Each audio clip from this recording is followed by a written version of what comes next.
primarily caused by banditry and cattle rustling in parts of North Rift and Upper Eastern regions, including Baringo, Turkana, Samburu, West Pokot, Laikipia, Isiolo, and Meru. Terrorism-related threats continue in parts of the northeastern and coastal regions, particularly Mandera, Wajir, Garissa, Lamu, parts of Tana River, mainly linked to the activities of Al-Shabaab militants. In fact, I need to say something about that. You know, Chair, the fact that our country is safe does not mean the enemy is not active. And so many Kenyans, once in a while they hear a publicized story about a person who has been attacked, one like the case in Uluko or somewhere else, they think it has been quiet and then it has just happened. I'm sure the committee, of course the committee knows, and any person who is operating within the security sector, that this is a daily threat, this is a daily challenge, but yet the country is safe because men and women are putting their lives on the line, and because of the investment that we have put there, equipment that has been put there, and the improvement on technology, that's why we continue protecting our country. And therefore, when Kenyans hear cases of Al-Shabaab militants and so forth, it has never stopped for the last 15 years or so. It's just that we have continued to inhibit or to fight these threats daily. And let me repeat also that sometimes, even though it's not related to this question, a number of people keep asking why the budget for security has to be enhanced. Unfortunately, this is a sector where you will never know the danger until it happens. And you will not allow it to happen so that people can know the danger. So you must always work to preempt attacks to the country. So a continuous investment all over the world requires us to be ahead of the pack. And going forward, this nation, the next 10 years, and I'm sure the committee at some point, we can have a retreat and forecast our country in the near future.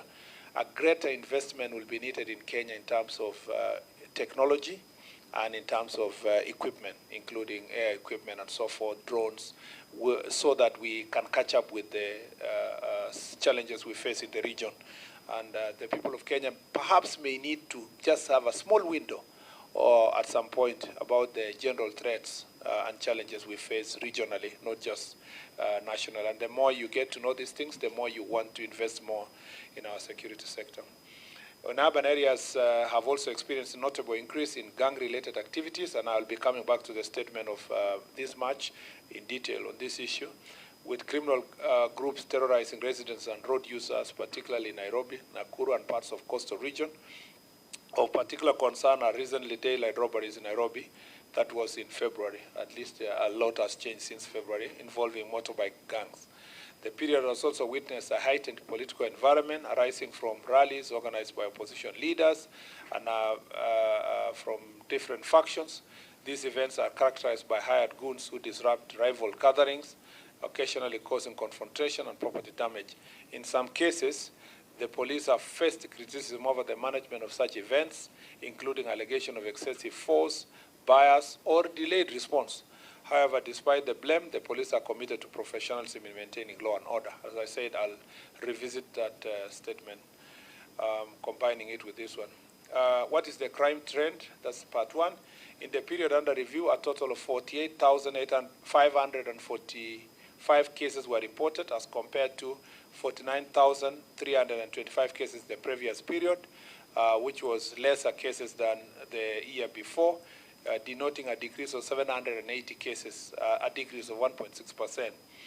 On the crime analysis, during the period under review, offenses under the category of other offenses against persons, assault, creating disturbance and affray, were the highest, followed by other penal code offenses, which are the highest was 12,305 cases, followed by the other penal code offenses, 8,226, which is 17%. The first one was 25%.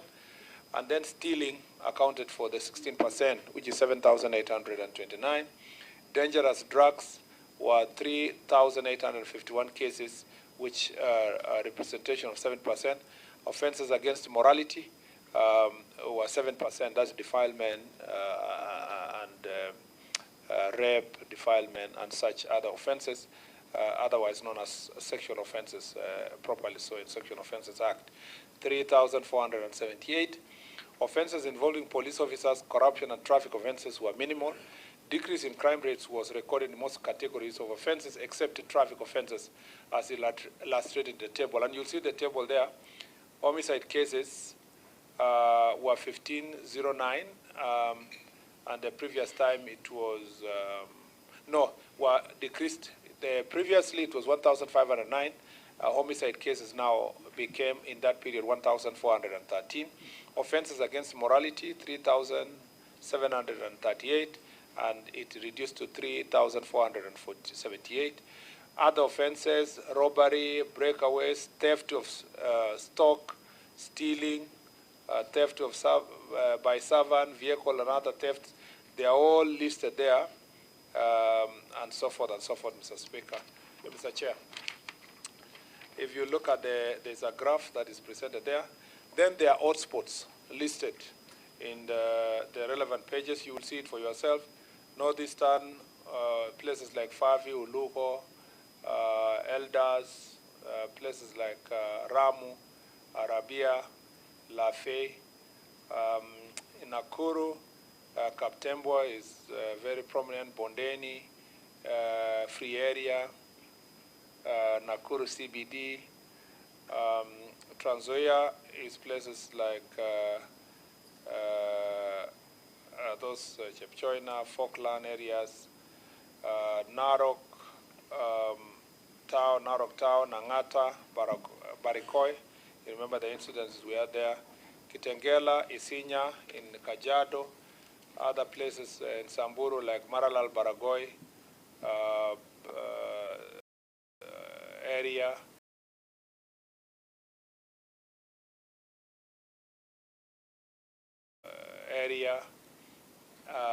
Kisumu Ndogo in Wasingishu, Munyaka, Huruma, Mwanzo, places in West Pokot, especially Lami Nyeusi with their border with Turkana,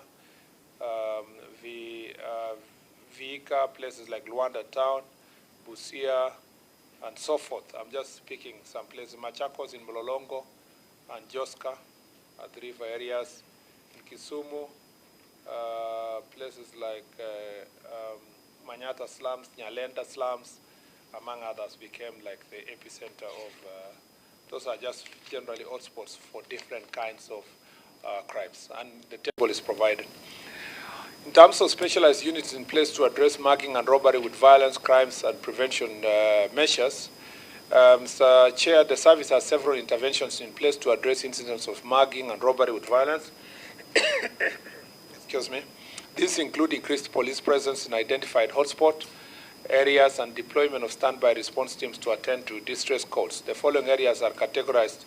Following are categories of officers engaged in these efforts: foot and mobile patrol by general duty officers to enhance deterrence and to facilitate arrest of suspects; undercover police teams deployed to conduct covert operations and intelligence-led interventions; Crime Research and Intelligence Bureau, which supports investigation including tracking of stolen electronic devices; crime scene investigation unit responsible for documentation, preservation and processing of crime scenes; forensic experts, operation action team, and operation support units. These are some of the units available for that work. Crime prevention measures, conducting regular mobile and foot patrols.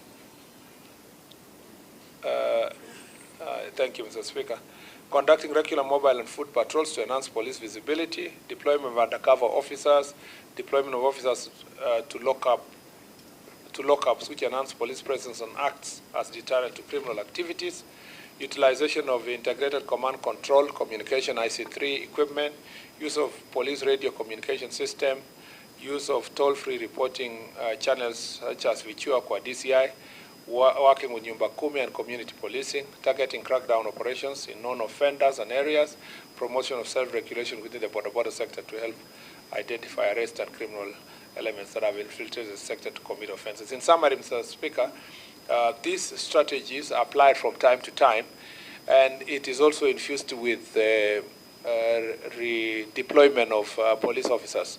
So sometimes in the past, we had a problem around this period in Nairobi, a lot of muggings and so forth. And the Inspector General of Police made changes in terms of human personnel and command officers. And from time to time, when these changes are done, it has helped to reduce the incidence of crime. In Nairobi, we have made great progress from what we saw around that period in the streets of Nairobi. In Mombasa and coast region generally, Kwale, Mombasa, up to Kilifi, we had these Panga boys. And thanks to the good job of the regional police team led by Mr. Nuno, they have done a very good job in terms of crackdown. I had meetings with them when we had Jukwaa Usalama, and great progress has been made in arresting and dealing with this situation. In the banditry-prone areas, Mr. Chair, we have made great progress through intelligence-led operations in the Kerio Valley regions. The places of Baringo, Elgeyo Marakwet, West Pokot are general calm, except at that point in time, the areas of Kainuk and the border between Turkana and West Pokot, where operations is ongoing now and the incidences have come down. We continue facing challenge in the Isiolo, Samburu, and Meru areas, that triangle there, because of generally bandits that come largely from the Samburu East to invade the places of, and combining with those from Isiolo to attack sites of Meru. An operation is ongoing, Mr. Chair, and a great progress has been made. Recovery is also a lot of livestock, including livestock that was stolen over a year ago, were recovered recently because of this intelligence-led operation. The National Police Service is seized of this matter, and we are working in a multi-agency approach to make sure that that area is liberated. Unfortunately, it takes a lot of resources, Mr. Chair, to deal with that particular corner. Or that particular matter, intelligence-led operations, especially when you're dealing with illicit guns and ammunitions, we have to be ahead of the pack continuously to protect the people of Kenya.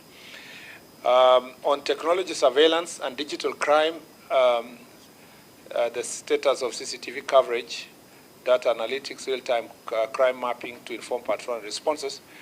Mr. Chair, the National Police Service is implementing broader reforms, among them informed by the task force report.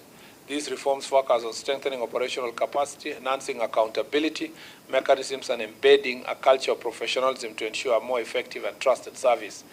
The areas of focus include the following: the National Police Service, first, operational modernization.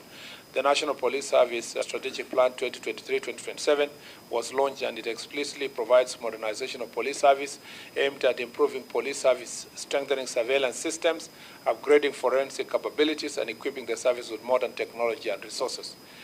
This initiative encompasses the acquisition of modern equipment, digitization of police operations, and procurement of operational vehicles, including protective and armored units to enhance mobility, officer safety, and overall operational efficiency. In fact, it further provides for the full digitization of records and systems, including introduction of digital occurrence book, with the objective of streamlining workflow, improving data integrity, and aligning police operations with the internationally recognized standards. Number two, the real-time mapping to inform patrols and responses.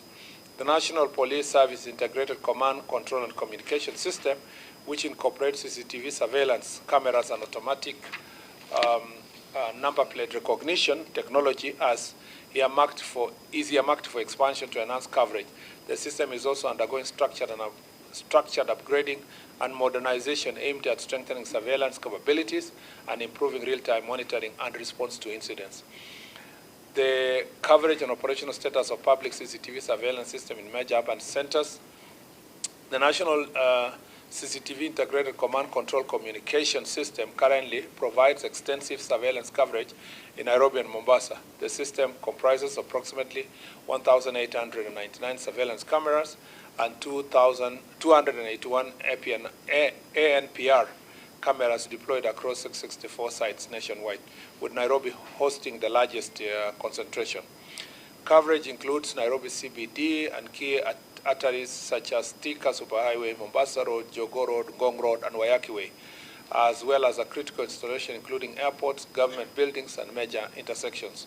While some of these cameras remain operational and critical to policing and investigations, the overall effectiveness of the system is constrained by damage, dependence on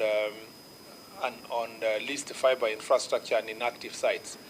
The existing CCTV and ANPR system have been in operation for over 8 years. The natural expiry of their product life cycle, both hardware components such as server, storage, and network devices, and software, has reached the end of life and can no longer sustain reliable operations.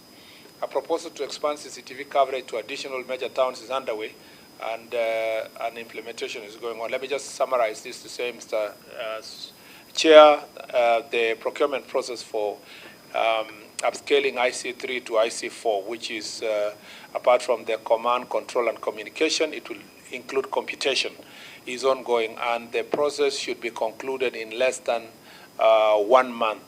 Hopefully then the implementation begins, and before the end of this year we should have made significant progress. The point is this, that we will have seven command centers, including National Command Center here in Nairobi, and it will include Nairobi, Mombasa, Nyeri,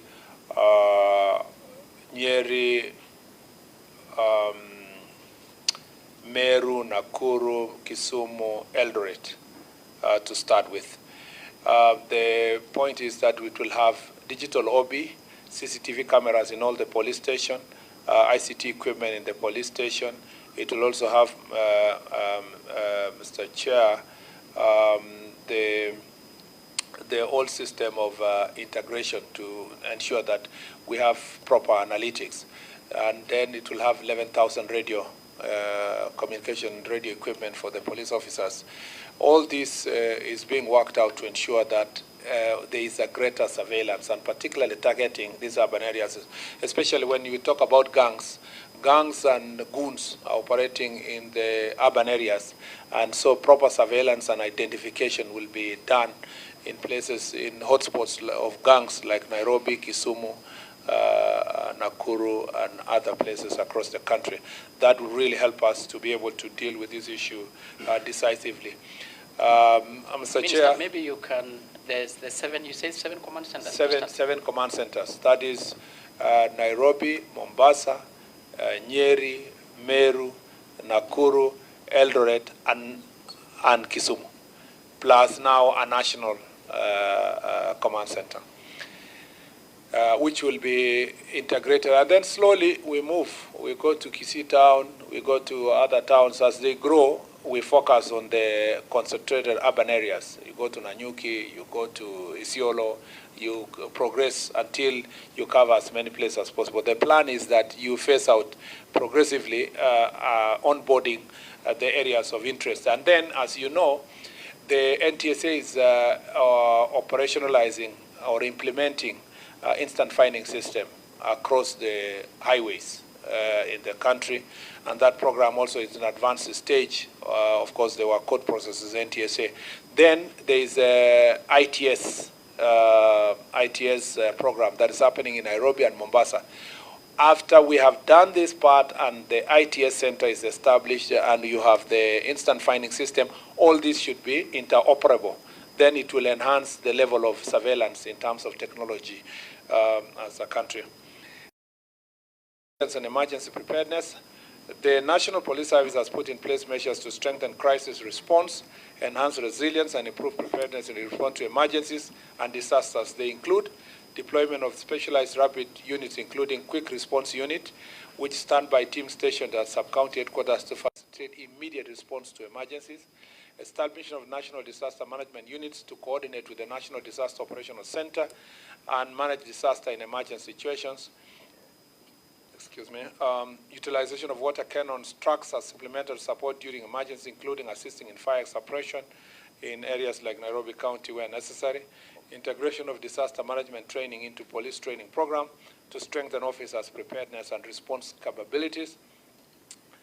deployment of traffic officers to regulate and facilitate traffic flow during emergencies in order to allow rapid access for response teams, securing and preservation of incident scenes to prevent interference or tampering by members of the public, strengthening coordination mechanisms with county government to support emergency response in cases of fires and other disasters. That is the statement as it was in February, and it's now supplemented by the April statement that focusing on gangs, which Mr. Chair will quickly also run through it. I don't know how much time I still have, but I'll try my best to run through this. Chair, I thank you for, again, this opportunity. Let me say that number one question was escalation of organized gangs in urban and peri-urban areas. The country has witnessed a steady and concerning escalation in organized gang activity, particularly in urban areas, and increasingly in peri-urban and rural areas. These groups have evolved from loosely organized street formations into sophisticated and adaptive criminal enterprises. In many cases, they operate as decentralized networks, making them more difficult to detect and dismantle. Current national assessment indicates that there are over 100 organized gangs across the country, with significant concentration in the cities such as Nairobi, Mombasa, Kisumu, and a growing presence in emerging cities. These gangs are embedded in broader criminal ecosystem involving drug trafficking, illicit alcohol, land disputes, extortion, and other serious offenses. Maybe when I talk about land dispute, Mr. Chair, there is a more serious issue actually, which is emerging when it comes to gangs and land. Yeah, gangs and land. In places like Machakos, Mavoko, Kitale, Nakuru, places of Vihiga, Kakamega, and I am speaking this from my experience through Jukwaa la Usalama, where land thieves and land grabbers work together with gangs, and this is very notorious in Nairobi. They go and hire gangs like Gaza and these other gangs that have been really persistent for many years. And then they bring them to somebody's land. And then they occupy that land and help them to force the person to be out of their land. Despite the court order that you have, now they even hire now squatters. These people, after that, they hire squatters put there. The Inspector General of Police will have a court order from the owner of the land that says you need to evict people from that land.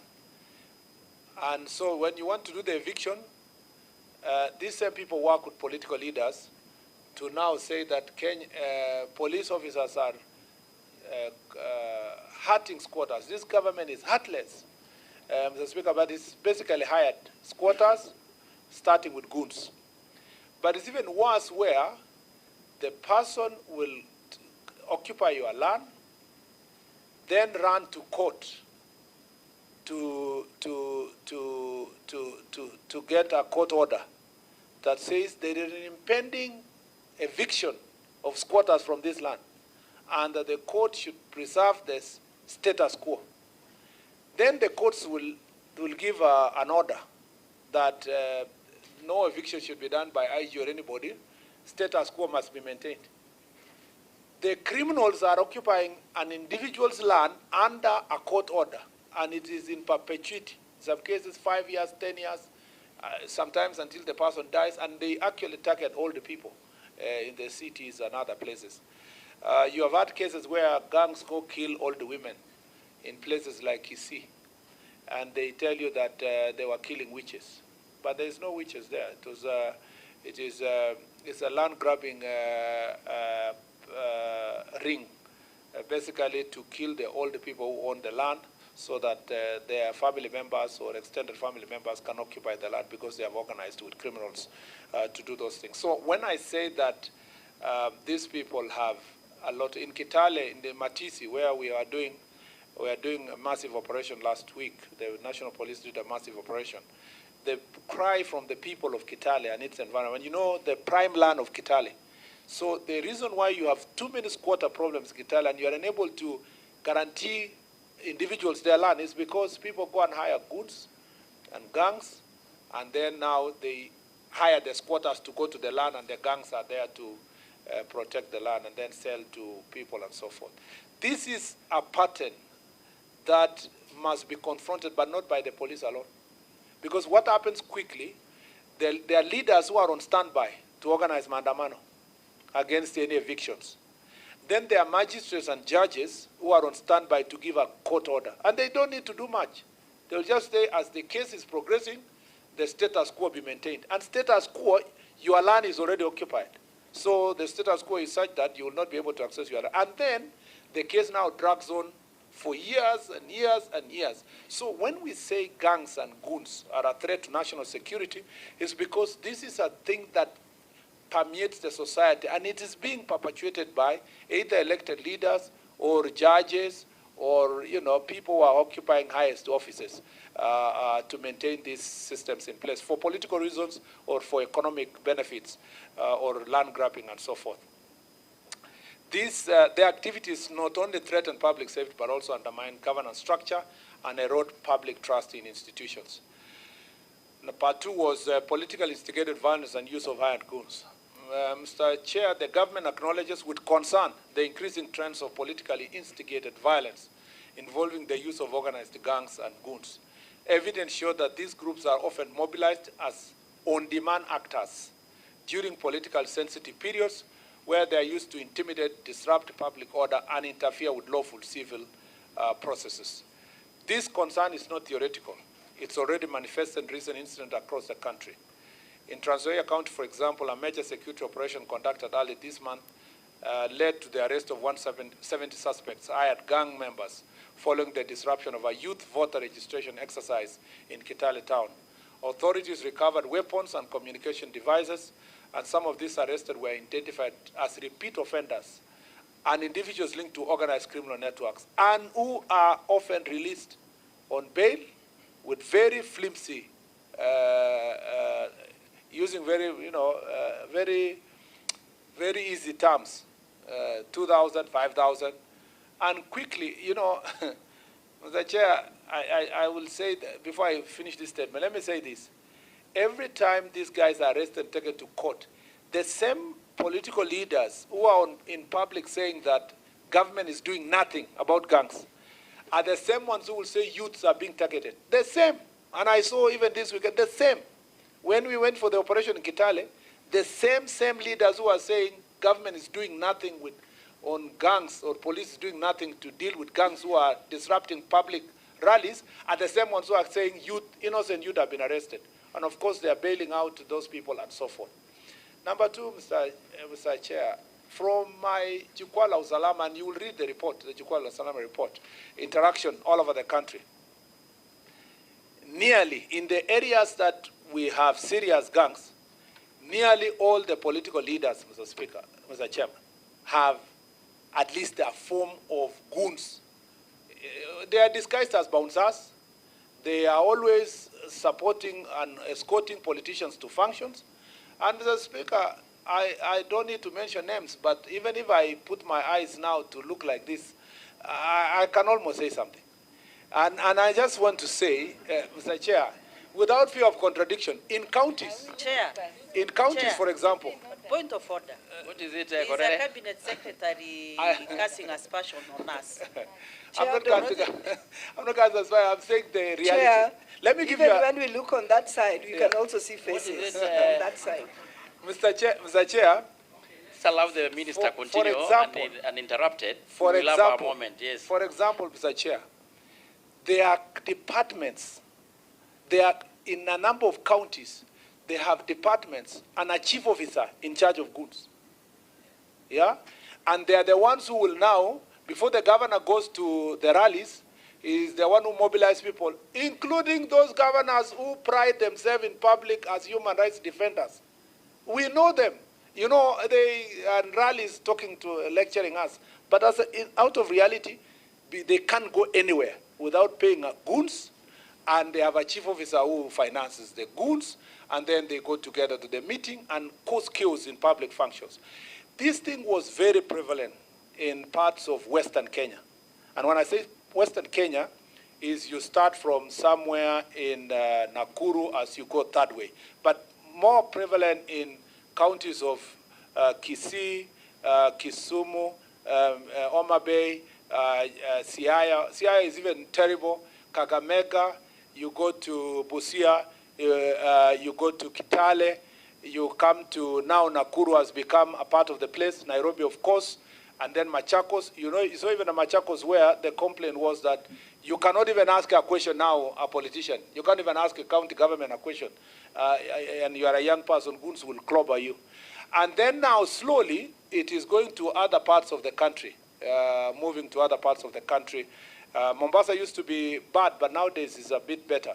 But Mr. Speaker, this is, we must face ourselves as leaders, face to face. Let us not lie in cameras and then behind the scenes you are organizing. From the ongoing operations together, over 200 individuals have since been arrested and processed in connection with organized violence and intimidation activities in the same region, underscoring the scale of coordination and such politically linked gang mobilization. Mr. Chairperson, these incidents demonstrate a troubling pattern where criminal gangs are being purposed as tools of political disruption. This is not only an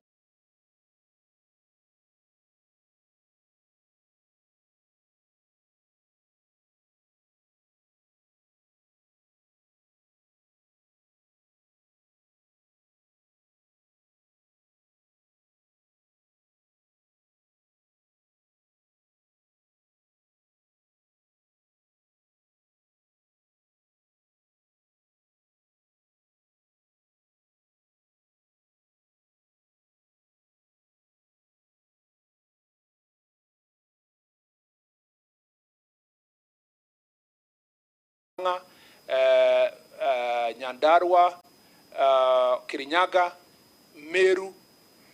The pattern now in the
gangs on this side.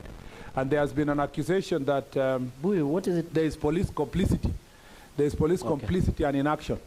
Mr. Chair, the ministry takes seriously all allegations relating police complicity or inaction in dealing with criminal gangs. Was it maybe before you go into the issue of the police? It is one question. I'm just finishing. It's a continuum. Just on the issue of the gangs. Yes. I see, of course, a long list. Of course, I think these are the ones that have been arrested by the IG. Yeah. Do you already, as the ministry, have already all these criminal gangs that have been identified, a list of them or a number in given regions in the country? I think in my previous appearance in the committee, I provided a list of 42, was it 42? Oh, what was it, 100 and something gangs across the country. Gangs, not goons. Goons now are in thousands. But gangs that have been followed over a period of time, like MRC, Mungiki, Gaza, Angola Msumbiji, Chingororo, 42 Brothers, all these kind of characters across the country, we had provided a list before, but we can still send to the committee. And the police have been managing this issue over a long period of time, and but the problem is that when they are incentivized now by the same leaders who want it to be sorted, it's always like, like a passive volcano. So when it erupts, it is always instigated by political activities or economic activities that then make them erupt. And sometimes it is done in the name of protecting community. So you say, yeah, the community is under attack. We need to have young people who stand politically with us and, so forth. And then, slowly, as you know, for those of us who come from pastoralist areas, there are also communities that incentivize their young men to raid from other communities. So just as it happens in pastoral areas in that manner, in these other areas, there are also gangs that are incentivized politically, and they are radicalized in the name of to protect the political status of the community. And unfortunately, in the end, as they become stronger and bigger monsters, they do not go far. They attack the same community where purported protection was supposed to be. So the inaction of the police in relation to gangs, this is basically in relation to gangs. It's acknowledged that in some instances, operational challenges including corruption and information leakages have compromised the effectiveness of enforcement efforts. To address these concerns, measures have been put in place to strengthen internal accountability mechanism with the National Police Service and enhance oversight through multi-agency collaboration and independent review processes. Officers found to be involved in misconduct are subjected to disciplinary and legal action in accordance with the law. At the same time, security agencies continue to undertake extensive operational targeting criminal networks. Recent efforts have resulted in the arrest and prosecution of hundreds of suspects and the seizure of assets linked to criminal activities. These actions demonstrate the government's commitment to enforcing the law while simultaneously improving institutional integrity. Number 4 is youth vulnerability and recruitment in criminal gangs. Honorable members, youth vulnerability remains one of the most significant and persistent drivers of gang proliferation in our country. A large segment of young people, particularly those residing in informal settlements and underserved rural and peri-urban areas, face a convergence of socioeconomic challenges that make them highly susceptible to recruitment into criminal networks.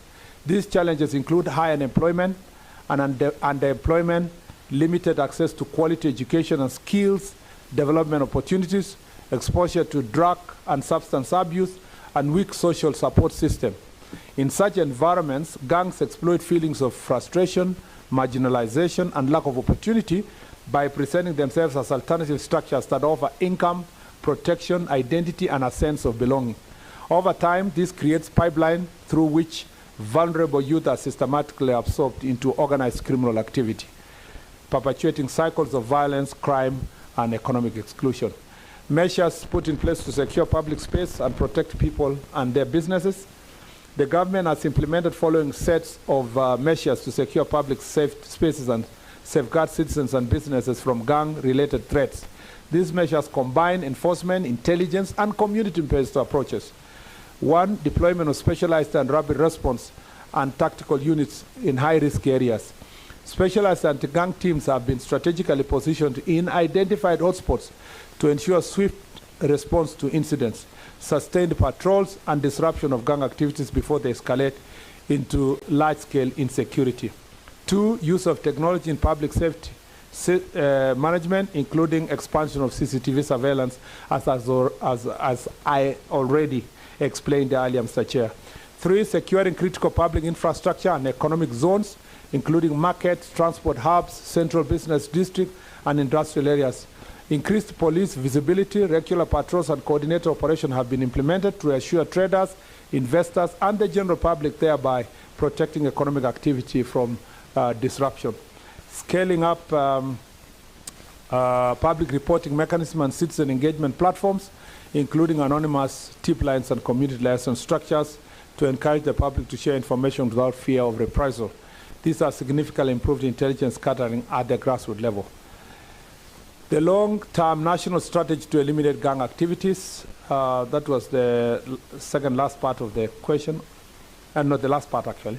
The government recognized that the elimination of gang activity requires a long-term, multidimensional strategy that addresses both symptoms and root causes.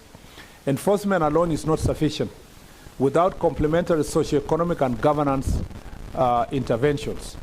The efforts are underway to strengthen the legal and policy framework, governing organized crime, including provisions that enhance penalties and facilitate the seizure of assets derived from criminal activities. At the same time, economic empowerment initiatives are being prioritized to create opportunities for young people, particularly in high-risk areas, thereby reducing incentives for joining gangs. Places like Nairobi, Mr. Chair, a lot of work is being done using climate works and other economic activities, and quick cash kind of assignments, short-term assignments that are given to these young people, and then we encourage them to save.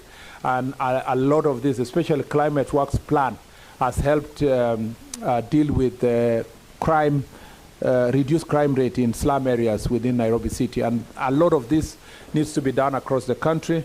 The government also the other day was doing the Nyota program and many other programs that are intended to do empowerment. I've seen also elected leaders organizing economic empowerment programs for young people for alternative living.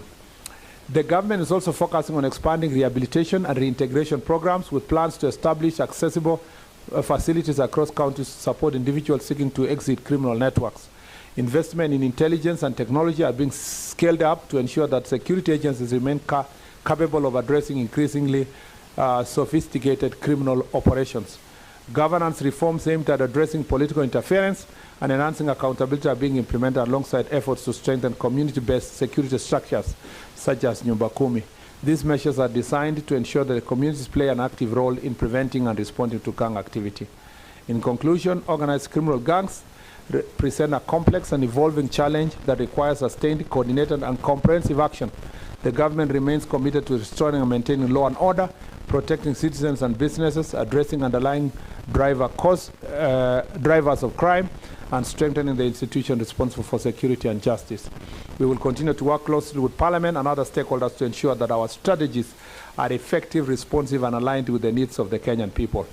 I thank you, Mr. Chair, and stand ready to respond to any further questions. Thank you. It's very low. I think you have really attempted to respond to the questions that are being asked.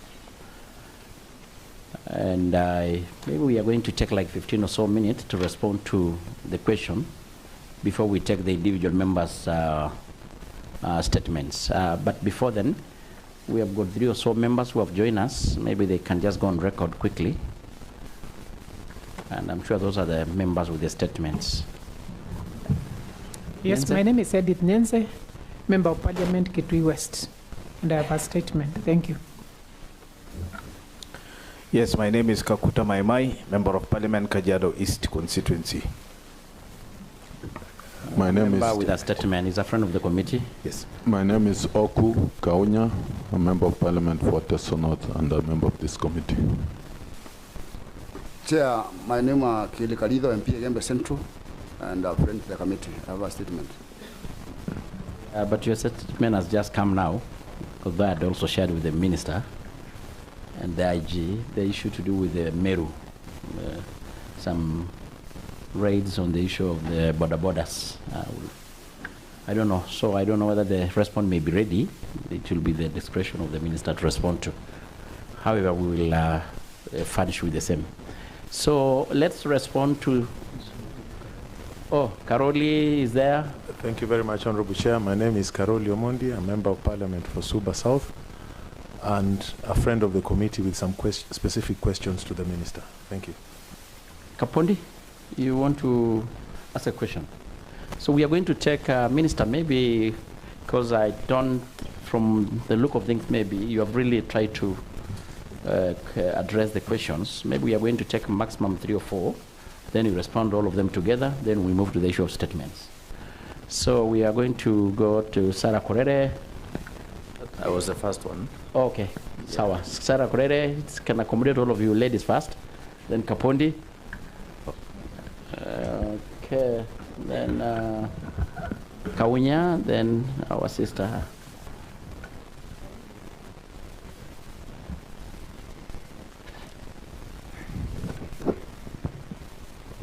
Thank you, Chair. Chair, because at some stage I'll have to seek your indulgence because I have to leave for the House Business Committee, which will be starting in the next few minutes. But Chair, having listened to the Minister, I have to acknowledge that the work being done by the multi-agency team in Laikipia and Laikipia North is quite impressive. But again, Chair, there is one impending roadblock, and it is the security roads. And I want to plead with the Minister, because even as you do that operation, actually we've had, at least we've slept for the last few minutes, for the last few months. But again, I still have a strong feeling that Mgogodo forest is still heavily inhabited by bad people because of the terrain, which does not allow the multi-agency team to get deep into the forest. And even the cows, I can see my friends from Meru, and there's still a lot of stolen livestock both from Laikipia and Meru, which is being held by those criminals in Mgogodo forest. So my humble appeal to the Minister, we have talked about security roads, and this is the right time when those multi-agency people are on the ground to do the security roads. So please, Bwana Murkomen, let's fast track that, because the moment the teams leave Mgogodo forest, will be sitting on a time bomb, because these guys will come heavily on us to revenge for the small things that you have done to them, and the community will be the greatest sufferers.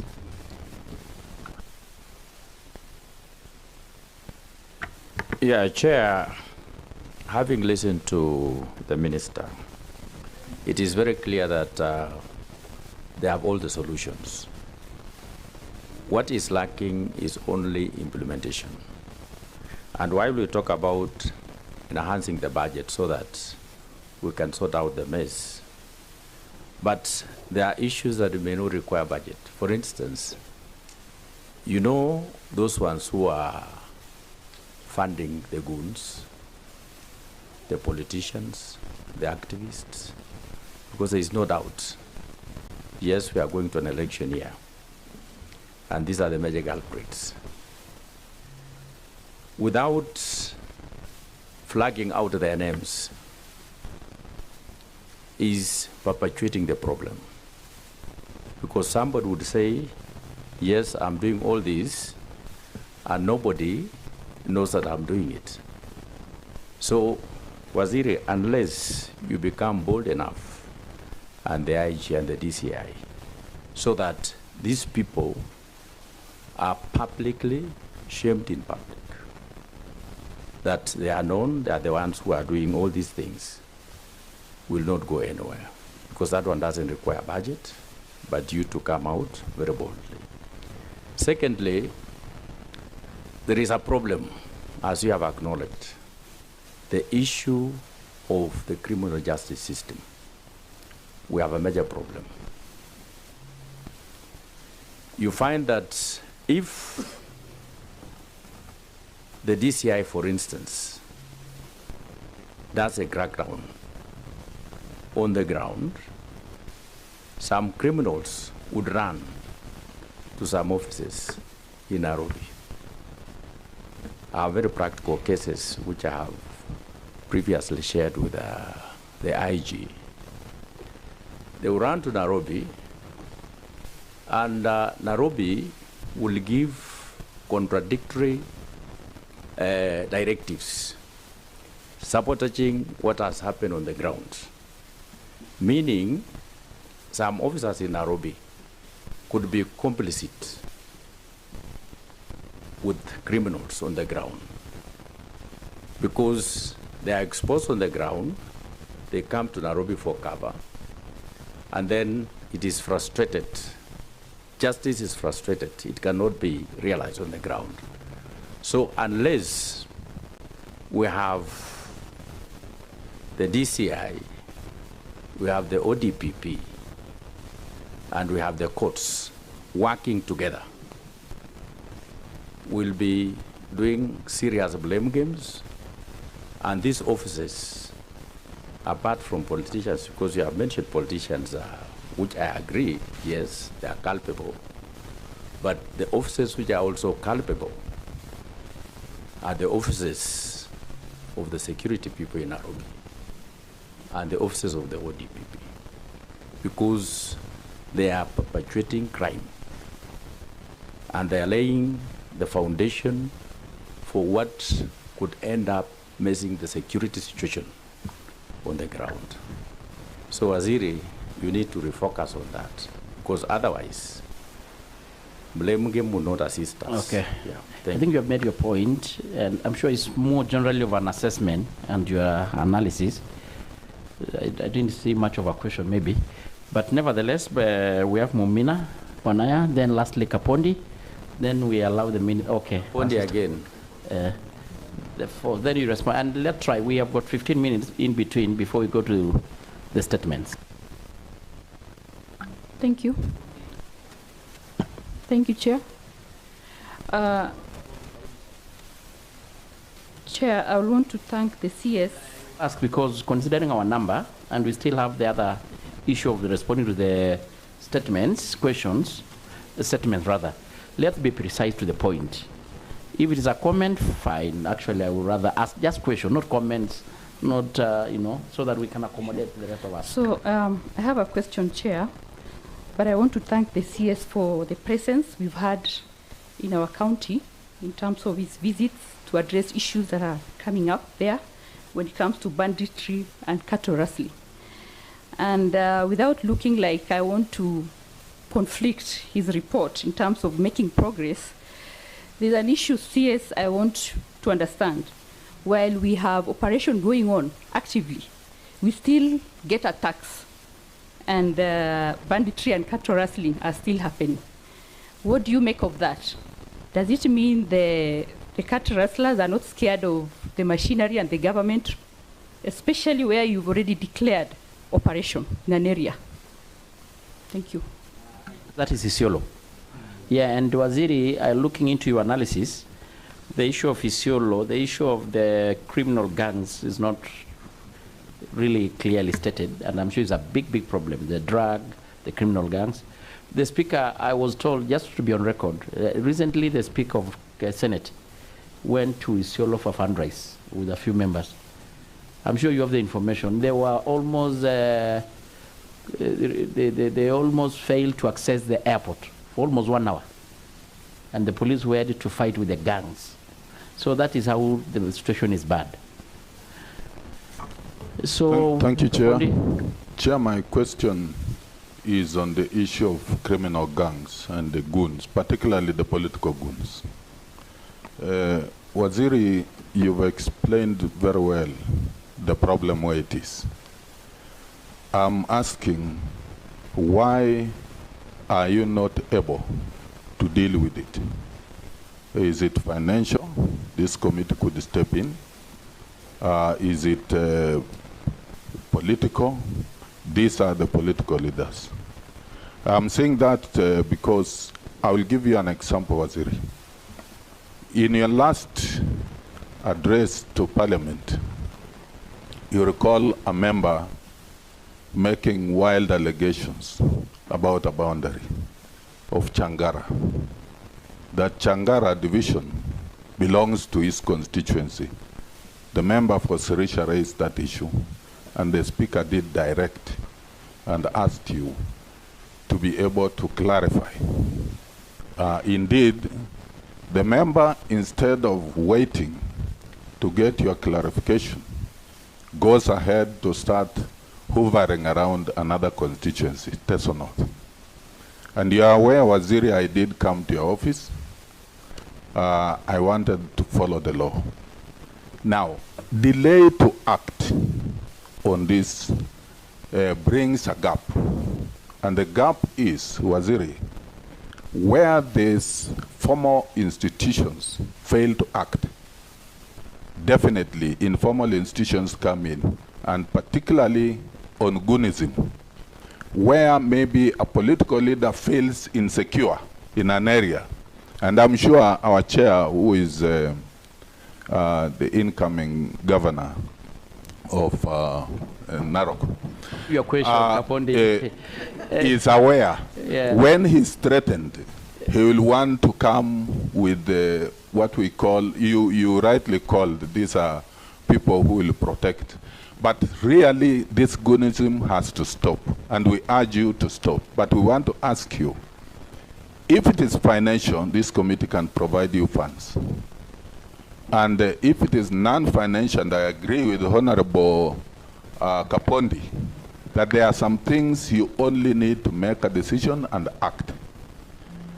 Even within our service, National Police Service are trying their best. But I think you have the power. Okay, you have made your point. I think it's still not much of a question. I don't know. Umi, please, I will urge you, because you all know, everybody wants to speak here. We have not even gone to verse 2. Go to the point, to the question. If it is a comment, we can raise it maybe for another time. So Umi, then Karoli, then we will respond when Waziri. Thank you, Chair. Thank you, Chair. My question would be with regards to the report on hotspot and high-risk areas. Dadaab, Lugo, Fafi has been highlighted. And I think maybe, Waziri, you need to realize that this is also a transport issue, because once you are able to tarmac the roads in these areas, IEDs cannot be planted. So roads in these areas is no longer a luxury. It's also a security issue, because it creates a ripple effect. In Hulugo, a teacher was shot inside his home. What happened after that? And until today, we don't have teachers in Hulugo. It's a security issue, but it's also the transport access, because security cannot access these roads without the risk of our officers being blown up. Then we are having families in the office, in the police lineup also losing their loved ones. So it's a ripple effect situation where one thing leads to another. The community suffers lack of education, lack of teachers. On the other hand, the police look at the community as a threat, because there's a mistrust between the two. So I would want you to capture that in this report and see how we can be able to address it. And the second issue is that gangs are also in Garissa. The report did not capture that. Waziri, when you're in Garissa, you got that report directly from the community. I remember the youth had raised that mothers are unable to go to the market because of border gangs. Thank you. Thank you so much, Karoli. Thank you very much. And straight to the question. Thank you, precisely. Council. Very, very well, sir. Honorable Minister, could you please explain to us why or whether you have asked for investigations about the group that on the 21st of February 2026 surrounded Kisumu Airport with crude weapons at the roundabout, an international airport, and a highway that connects two countries, and stayed there for several hours. I personally was able to get through in a construction truck, and I saw them with my own eyes. Why, whether you've conducted investigations, who are these people, what was their aim, what was the purpose, and what has been the outcome of those investigations. Secondly, on 8th April 2026, Senator Honorable Geoffrey Osorsi was attacked in Kisumu by about 17 goons. 3 of them have since presented themselves to the police, not arrested, presented themselves. I believe there's a sufficient technology to identify the 17 who were captured on CCTV cameras. Why have they not been arrested up to now? And finally, on 26th April 2026, there's going to be a rally in Kisumu. Could you give us, as Linda Mwananchi, the assurance that the state will provide sufficient security and not be part of the previous disorder that we have seen in our rallies? Okay. Thank you. Thank you. But on Ososi, I think we had the response. And even Karoli, you contributed so much on the same. So maybe just follow up to the same, but we got a response. But as you respond, Waziri, just want to add one thing. As we are continuing on this, in this place right now, there is some kind of unrest in town regarding the protest on the fuel prices. Maybe you can also give the country a little bit update on the country's security situation.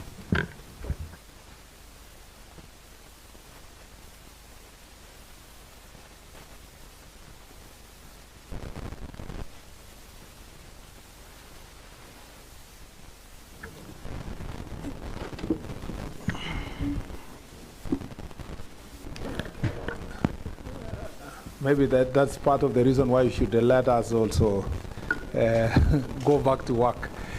Trying to read. Yes. Thank you. Chair, maybe I could say something before Waziri comments. Let me finish and finish this one. Because the speaker had already made a ruling. There are some issues which have been raised. Later. Like when you expect the minister to be the investigator, I don't think that is within his Okay, you will have your time, Aduma, please. Okay. Thank you, Mr. Chair. The chair had already ruled. First, on security roads, let me combine the question by Honorable Korere and Honorable Umi. In both cases, security or infrastructure. If you look at the report, we are saying marginalization is contributing immensely to the question of insecurity. The issue of banditry and the issue of Al-Shabaab and all these other problems we are facing in the arid and semi-arid lands of Kenya is actually directly linked to marginalization, and that you improve infrastructure, irrigation, education, connectivity, communication. When you improve all these things, the level of security improves, because then accessibility enables you to track and respond to any security challenge very fast. We reckon that, the history shows that the road Isiolo to Moyale contributed immensely to a huge drop in terms of crime, because the criminals were taking advantage of the slow road, places to put IEDs and so forth. The road of Isiolo, Modokashe, Wajir, Samatar up to Mandera is believed that it will really change northern Kenya in a big way. And so the same to Garissa Liboi, and the same to the road from Lamu Ijara. If you see that the criminal gangs are targeting those roads, it's because they know, not criminal gangs but terrorists that are targeting those roads, is because they know that as soon as the road is done, they will not have the advantage of planting IEDs, and then the vehicles can move at a better speed and the security can respond very fast. In fact, His Excellency the President has been planning to do now, or he's planning to do airports. The airport in Mandera, the one in Elwak, and the Garissa was done recently. So in border airports also will help us to respond very fast as a security team. So there is a direct correlation between infrastructure and security improvement, and infrastructure and security response. And I cannot overemphasize that. The National Security Council recognizes that fact. The government of Kenya recognizes that fact. Part of the reason why there is a greater investment, including the planted dams and irrigation projects and education programs in the pastoralist and marginalized areas, is to respond to this issue. And for the Mukokodo forest, already the National Security Council gave a direction on security roads. 1 billion shillings was set aside, provided for in the budget. It's with the Ministry of Roads, and we are working together with the Ministry of Roads to see part of the roads include Mukokodo forest roads, how they can be implemented either by KERA or use KDF to help us, especially in these very difficult places like Mukokodo Forest, where access is a big issue. And so for the Honourable Member, I will work with the Ministry of Roads to ensure that this is delivered. On the solutions, I think many people are saying that why am I coming here to look like I'm writing another book of lamentations on the question of gangs? I am not lamenting only. I am actually seeking for your support. You see, security operations cannot succeed in an environment where there's resistance by the public and by leadership. When we did the operation that we did in Kitale, you saw one of the leaders coming, to the media and say, "Oh, youth are being targeted. This government is targeting you." Okay, the same youth attacked young people who are registering voters. So we need public support, because where there is interference, leaders play a significant role, and they are powerful and important. Leaders can mobilize 10,000, 20,000 people. There is no amount of police officers in a rural county that can defend public institutions or individuals against mobilize 10,000, 20,000 people. So I have said it, and I want to repeat that irresponsible leaders are the greatest threat to national security. That is period. And using such platforms to raise the level of awareness and ask for national consensus conversation, I am happy that now there is a conversation. Everybody is crying about gangs. There was a time it was monopolized by a few leaders. Now it is owned by more leaders, and they are fighting with more leaders. So the whole place is chaotic. And the people who are causing this chaos are those in leadership. This is the right forum for me to raise the awareness. No amount of guns, bullets, tear gas can resolve this problem. Let me tell you, if you, a small county like Busia, not so small, if you are counting the number of police officers in that place, there are very few officers, and they are focused on police station, general duties, administrative work, and so forth. To have even a rapid response unit there, maybe one unit. To have, you can't even have there, you can't say you have enough GSU. So the first point of call when it comes to safety of the people is a society that has a consensus about living together in harmony, a dignified political discourse that focuses on issues, competition that is around issues. I must say that I'm very proud of my county. Not to say this here, but Elgeyo Marakwet is one of the counties that has no single criminal gang, no goons. It is the only county where, I was a senator just the other day, you can give a lift to your opponent. You're going together to a baraza. You talk, and you can even ask your opponent, nisaidia 5,000, kwa sababu wewe you are in office, na unaweza peana 50 kwa Harambee, nisaidia 5. People laugh after the campaigns and they go home. But in a number of counties, leaders cannot just come to church. Merely church function is impossible. You go to some church Harambees and you cannot even, as someone cannot even be preached. Some characters who are drunk behind there are shouting, two-term this one, two-term the other one, one-term this one term the other one. It's just unbelievable. So it will, I must emphasize, Chairman, it is not a policing issue. It should not be a gun issue. It should not be an enforcement issue. It's a question of good manners. Yeah, it's an issue of leadership, that the entire leadership must rise in one accord to accept that we need to bring order to our country. And that's why we are raising this issue here. Some leaders, and I agree with Honorable Kaunya, some leaders, their only claim to leadership is actually eliminating his opponents. Making it impossible for any opponent to come in. And they are proudly going around saying, this is the deterrent measures are put in place. Nobody can address a meeting in my constituency if he's going to mention my name. So the only way they are in office is because there is no other one. Because he has beaten all the other people, he has harassed them, he sent goons. Those leaders, if today we were successful, and we are attempting, we are working hard to do so, to arrest all his people and take away with the gangs, they will never get a single vote. The only reason why the voter puts their name there is because they either terrorize them or they have eliminated their opponents. This culture must come to an end. Lastly, judiciary. This is, I don't know. I mean, in the first lesson of constitutional law, you will be told in first year that there are things that judges must take judicial notice. You don't need to plead it before a court of law for them to appreciate that the country is suffering because of these acts of goons and gangs. But yet, judges are still releasing these people to the public. They don't care about the bail terms.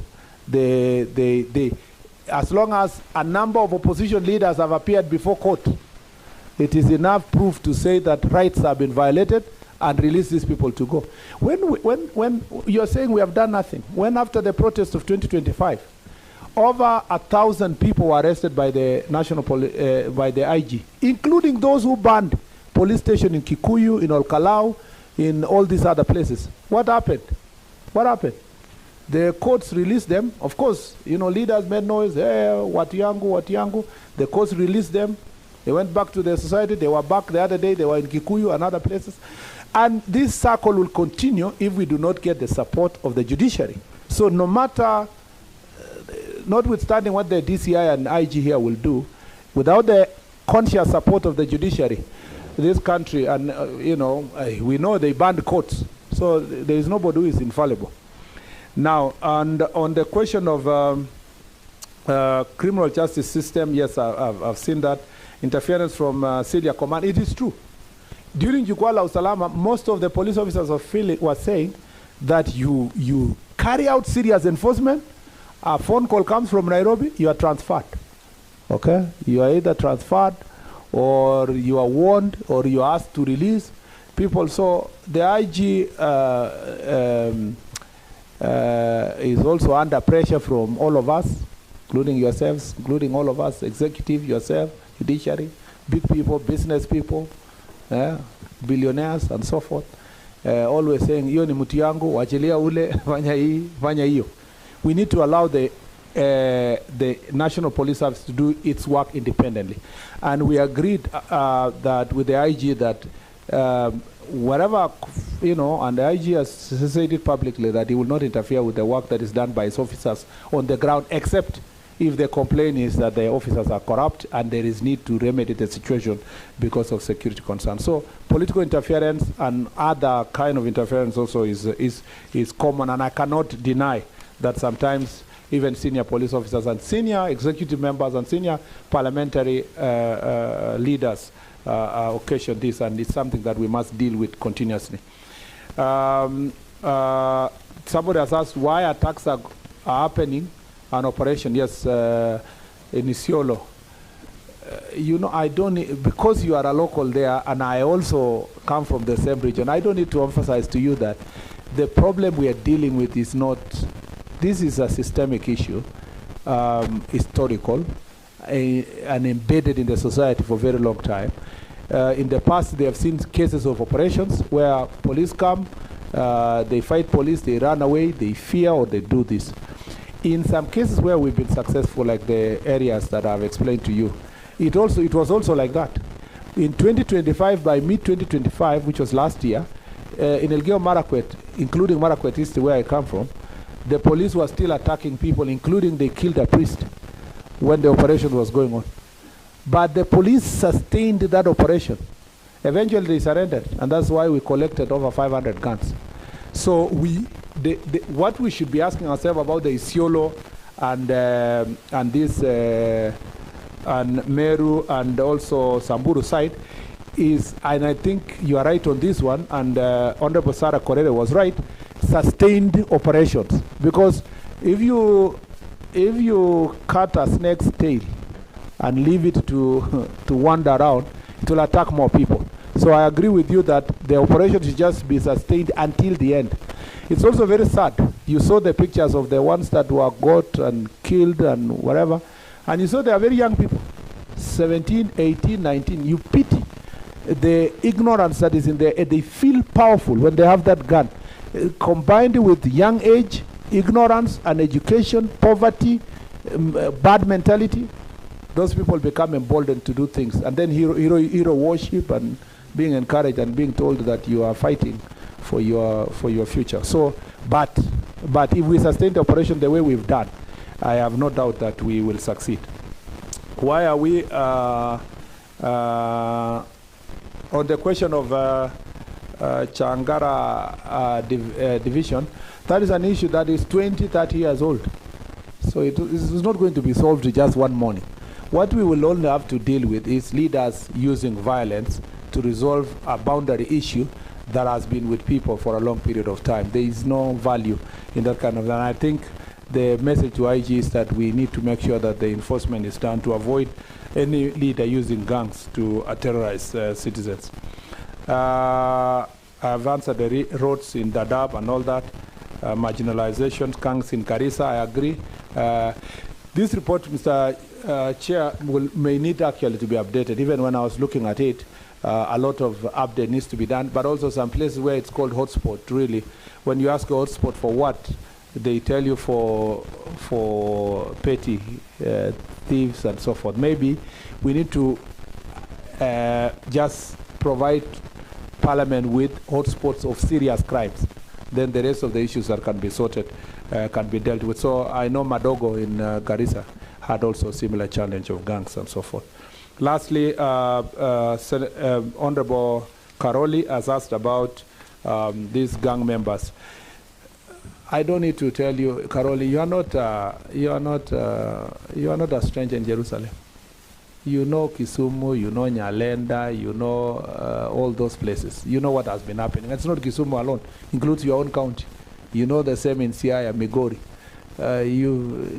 If you had come from another country, I would explain to you. You know for sure that Kisumu is a hotspot of gangs and goods. And it's not only you, everybody else here knows, because we have used Kisumu town, that as long as you are passing a particular area and they know certain leader is coming or whatever, you will either have boys asking you for kuchunga hour, or they are targeting you, a particular person, because another one has mobilized us against the other person, and they are not loyal to anybody. They are loyal to the one who pays. Who pays the piper calls the tune. And they are available, not Kisumu alone, all these goons and gangs are available for hire. The man who will take care of them today, will only be doing so because he has the capability and time. When time changes, another one will do it against him. And that's why we're having this conversation that we need to deal with gangs issue. Now, what happened to the Osotsi issue?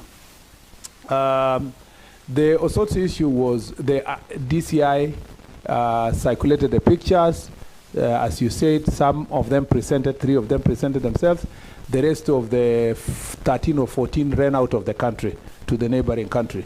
So, but the IG and the DCI are on them, working with the authorities in the neighboring country, and we will arrest all of them eventually. As soon as they step in this country, they will all be arrested.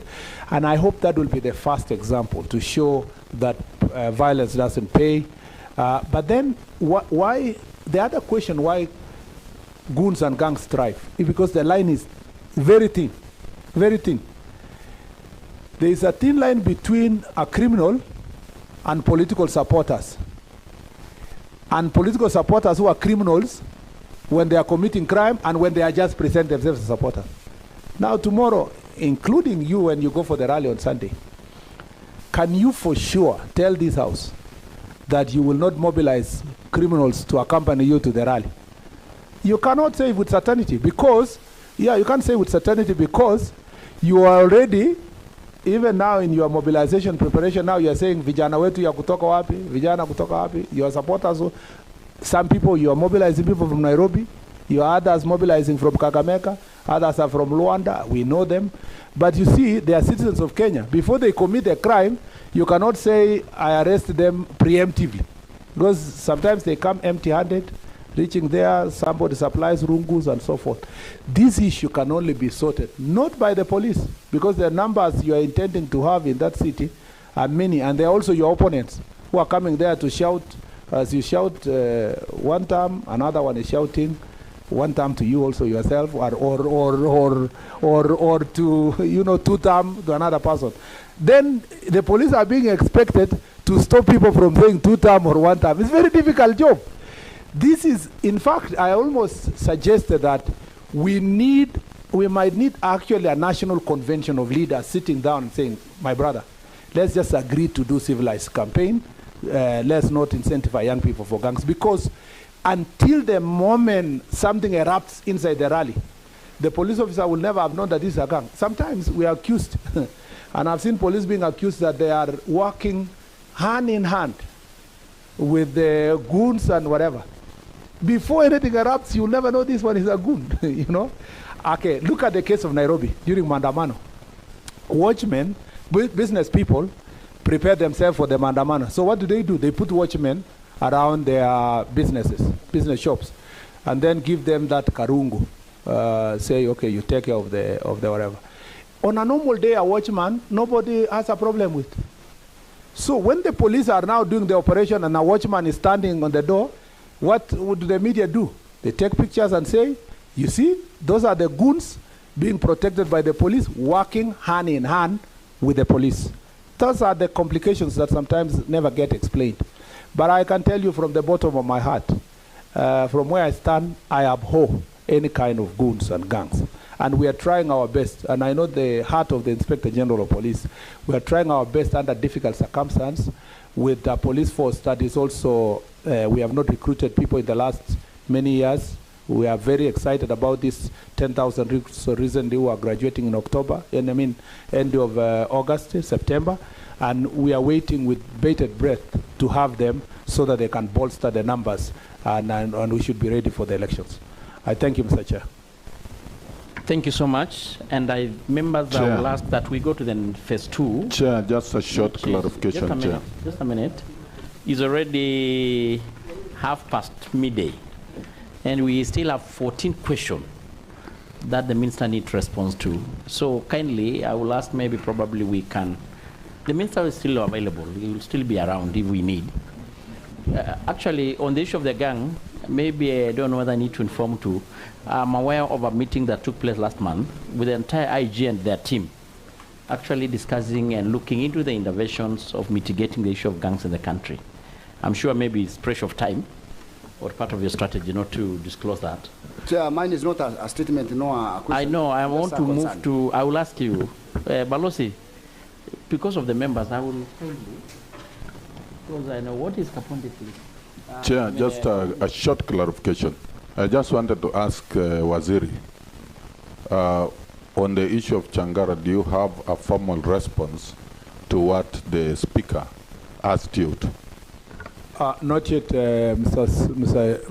Chairman, because of the complications that come. Because he had said we go and sort it and then report. We haven't reached that stage because of the processes we need to follow. But maybe because maybe we agreed that I can give you an updated progress report in a month's time. That should help in the process through the Speaker.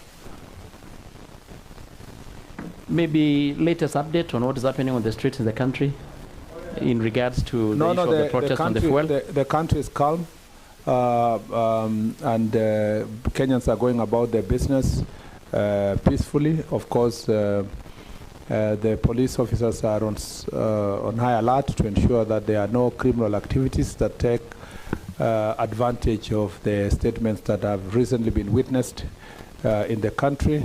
And should there be anything that is illegal, we have no issue with any legal demonstrations or picketing and so forth. Our focus is to ensure that law and order is observed, even as people exercise their constitutional rights across the country.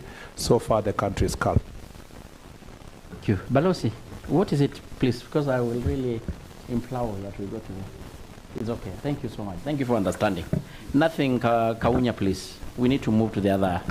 So, Waziri, on the issue of the phase 2, I don't know whether you call phase 2 or round 2. We have got 14 questions from majority of members seated in the House. And I don't know, because I think we did agree that we start with the members who had shown up. For those who have not, and the responses are ready, we can also have it, table it on the House, because it's also the property of the House. And I think based on what we have agreed or discussed, we take maybe those members who are here, and those of maybe largely national interest. And I don't know your discretion. I know there is a big issue on the issue from the Professor Guyo Jaldesa on the issue of establishment of multi-agency. Then, of course, there is also an issue on the regarding insecurity in Samburu. I think there are so many in the House, plus their counterparts, the Meru. Then there is also the issue request for statement regarding the status into the murder of Miss Brigidi Njogi being sought by Honorable Machua Waithaka.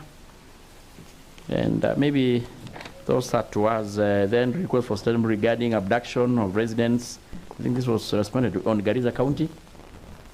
And of course, Mombasa and Kakuta, the issue of the Kitengela.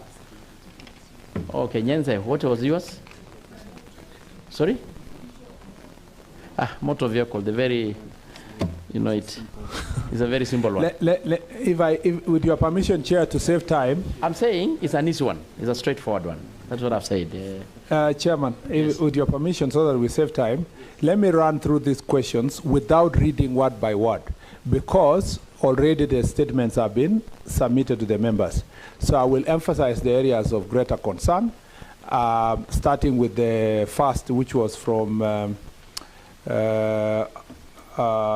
statement, abduction of residents Uluho sub-county. Is that by Honorable Humi, I think?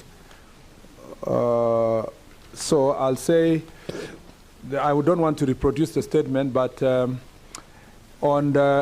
regarding the whereabouts of Mr. Mohammed Yaro, on 12 February 2026 at about 9:35 hours, Mr. Marian Aden reported that at Ulugo police station that her husband Mohammed Yaro has been missing since 6 February 2026. The matter was booked and a missing person signal was circulated to all police stations across the country. Investigation commenced immediately under inquiry number that of the DCI in Ulugo. However, on 7th March 2026, Mr. Ibrahim Kuso Hassan and Mr. Abdul Shakur Mohammed reported that the missing person had been found on 2nd March 2026 in Minjila area within Tana River County and had since been returned to his residence in Ulugo Township. Police officer verified his presence at his residence. Arrangements are underway to record his statement once he is medically stable. Mr. Mohammed is therefore not in the custody of any state agency. He is currently in his residence in Ulugo. And instead of repeating the rest of the statements, I think that should settle that matter, that he is found, he is at his residence. Further statements will be now taken to determine why exactly he was found somewhere in Tana River. And I think the honourable member should concede that we should leave it there. The last part of it is safeguards in place to prevent abductions, arbitrary arrest, and forced disappearance. And I think that's an interest of more members, including Professor, because this is the statement now that captures the essence of dealing with this issue of abductions. I just want to say, Chair, in brief, that under this administration, there have been, where cases of abductions have been reported, a number of cases we have established that that person was, they were found, in one case there were a mental health issue, another one was a person who had crossed the border for personal reasons to Somalia. Now in this case somebody was found in Tana River and so forth. So we are happy every time cases are raised like this and the DCI is able to establish the whereabouts of that person. Of course there are cases where we are still investigating to find out where they are. But there have also been very political cases where people abduct themselves. You know, that the case of a member of parliament, there's a case of a former minister. So these cases are also becoming rampant. There was a case of a young man, and if you want to understand how the judiciary is very unfair to DCI, there was a young man during the protest who was reported by family to have been abducted. And then the judge was so harsh on the part of the DCI. And then that person it was established that he was enjoying his life with his friends. The judge has never apologized to the National Police Service or the DCI. He instead shielded that young man and protected him from accountability. What does that mean? It means that in future, nobody will take seriously cases of abduction, because even where there is real abduction, nobody will take seriously because the judiciary is playing around with serious matter. That young man should have been held into account. The same way with these other politically organized abductions, if we really have to go forward as a nation. However, let me say that, Chair, the following safeguards have been put in place to deal with abductions, arbitrary arrest, and enforced disappearance. One, as per the Constitution, Anyone who has been arrested by the police must be produced in court according to the Constitution within 24 hours. We have institutions meant to prevent abuse and accountability. That includes IPOA, Kenya National Commission on Human Rights, the Office of Director of Public Prosecution, Judiciary, among others, that will ensure accountability.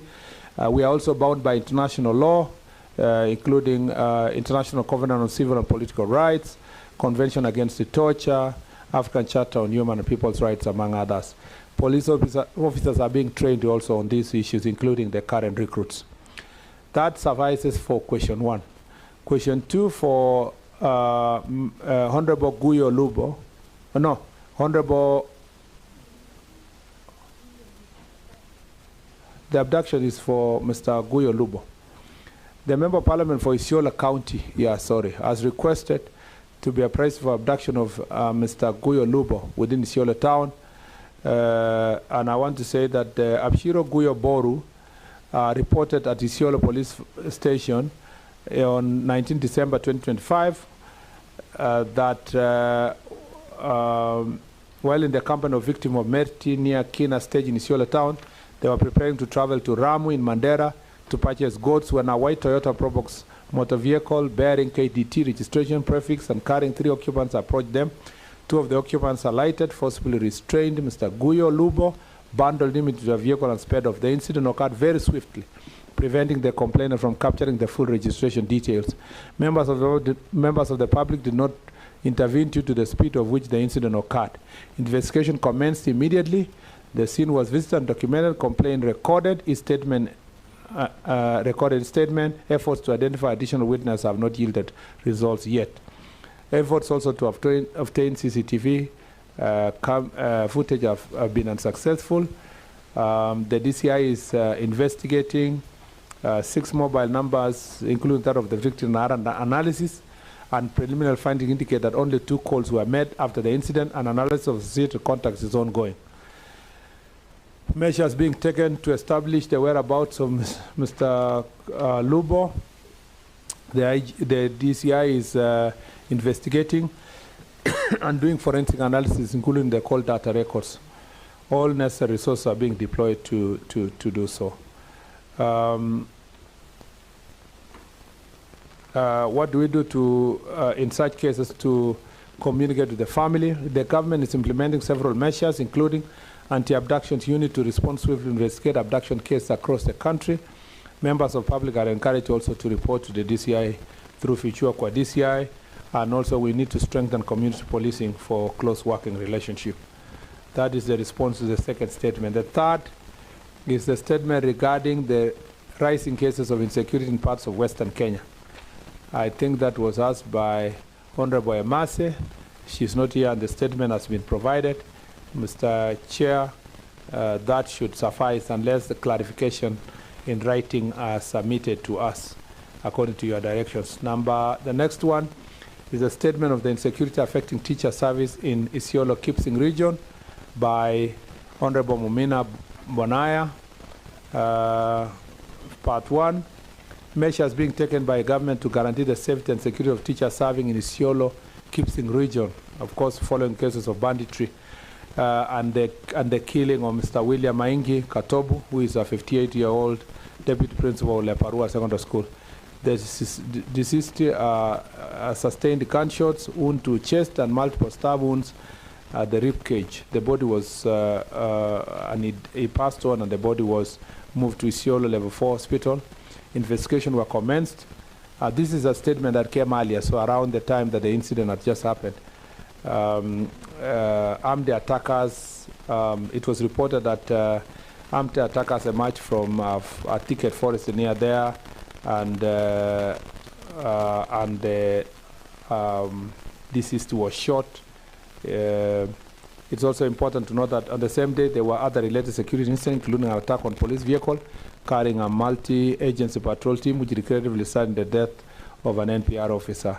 The following measures therefore have been put in place. 1, both foot and mobile patrols have been enhanced along the Isiolo Kipsing corridor and surrounding areas as part of the general operations in the area. Multi-agency security operation under Operation Dumisha Amani are ongoing in the region. security agencies have strengthened intelligence collection mechanism and improved coordination sharing among the security units, and regular security barazas are being conducted in the area. The status of investigation into the bandit attack targeting teachers, honorable members, investigation into the murder of William is under active investigation. 4 witnesses have already recorded statement. Preliminary investigation indicated the incident is linked to general banditry along the Isiolo-Kipsing corridor where armed criminals target motorists. However, no suspect has been arrested and no individual is yet to be conclusively linked to the offense. Immediate long-term interventions, as I said, the mobile food patrols, stepped-up intelligence, regular public barazas, use of the police operations, recruitment of NPR and working with them, and we are in the process of getting additional equipment, including anti-personnel units. Statement regarding security in Kwale County by criminal gangs, Fatuma Masito. I think she's not here, so the statement has been provided, Mr. Chair, and it suffices unless written clarification are sent back to us for further. Honorable Kakuta Mamai has requested to be informed on the status of investigation of the shooting incident that occurred at C&M Lounge in Kitengela. And I'll go straight to the point that the shooting incident was reported at Kitengela Police Station on 25th of January 2026 at approximately 3 a.m. under OB number indicated. An officers from the DCI Isinya promptly processed the scene and collected relevant exhibits.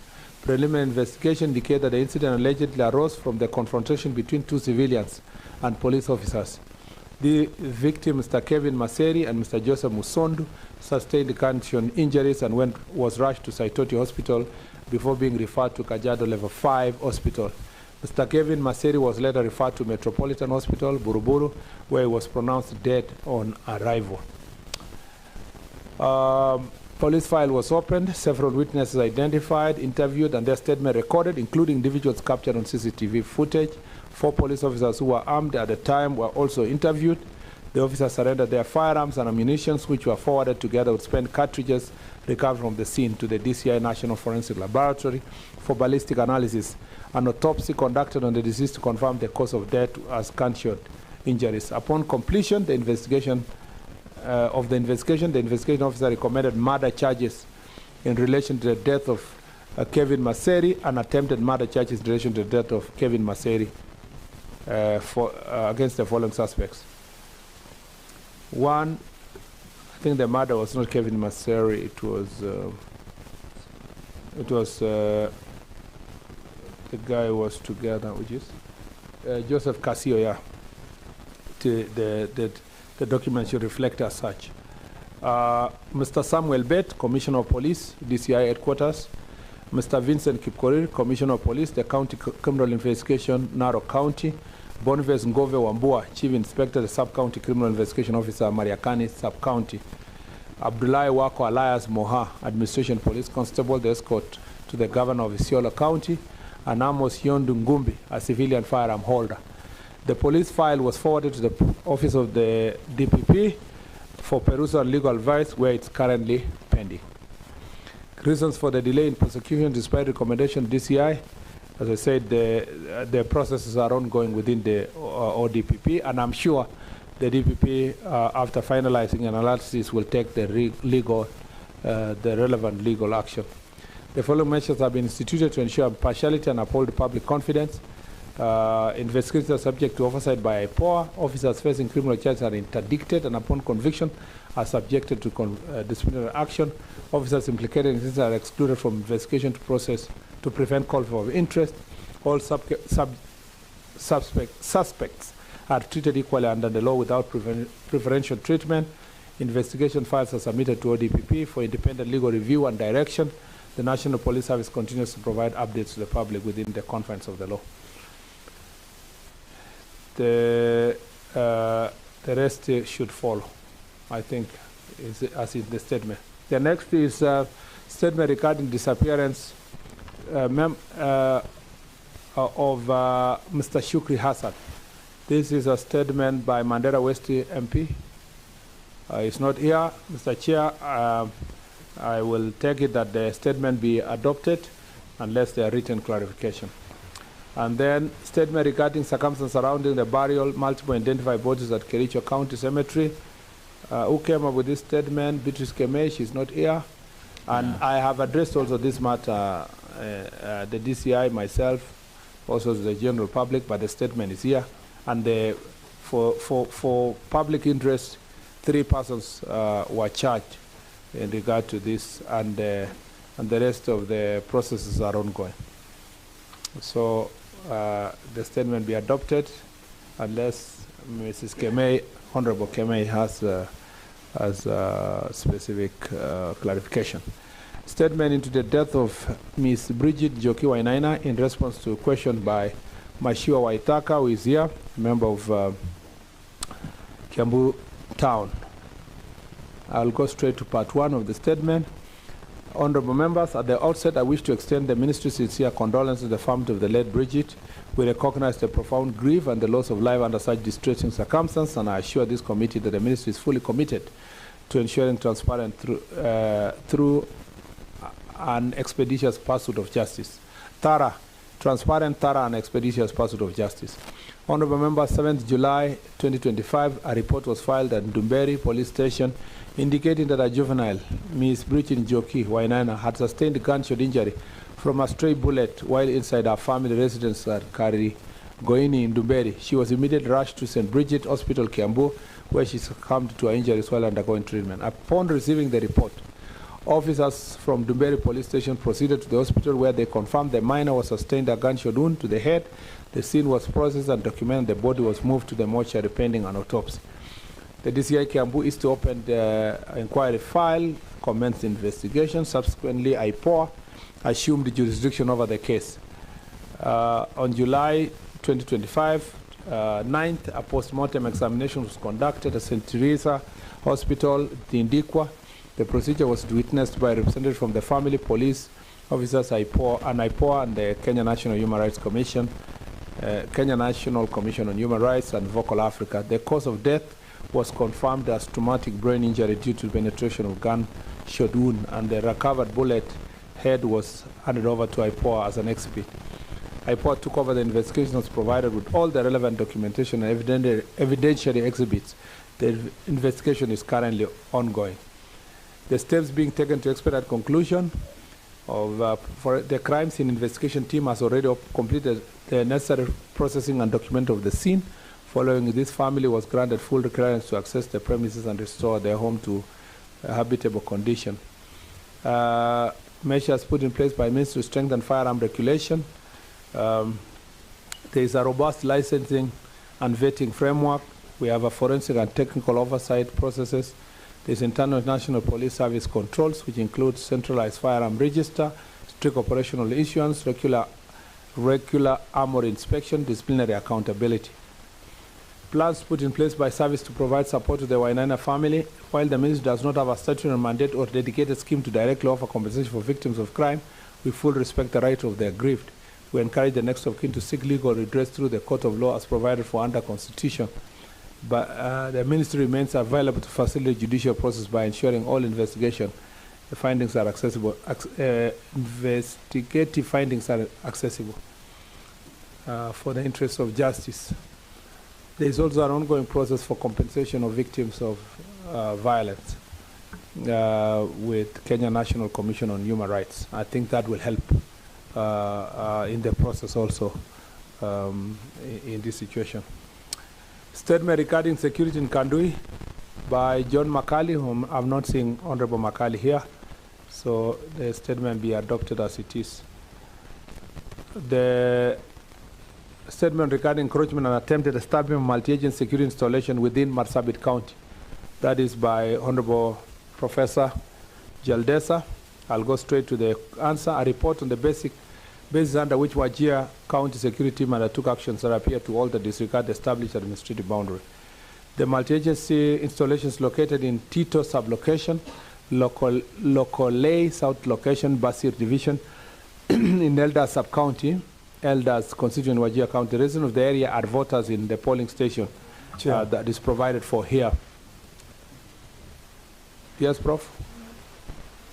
Chair. Yes, Prof. What is it? I'm getting disturbed because the opening statement by the minister is misleading. And if that was so, I had no business asking that question. Okay, thank you. Then we can skip that question. No, you can't skip. Okay. We can't skip.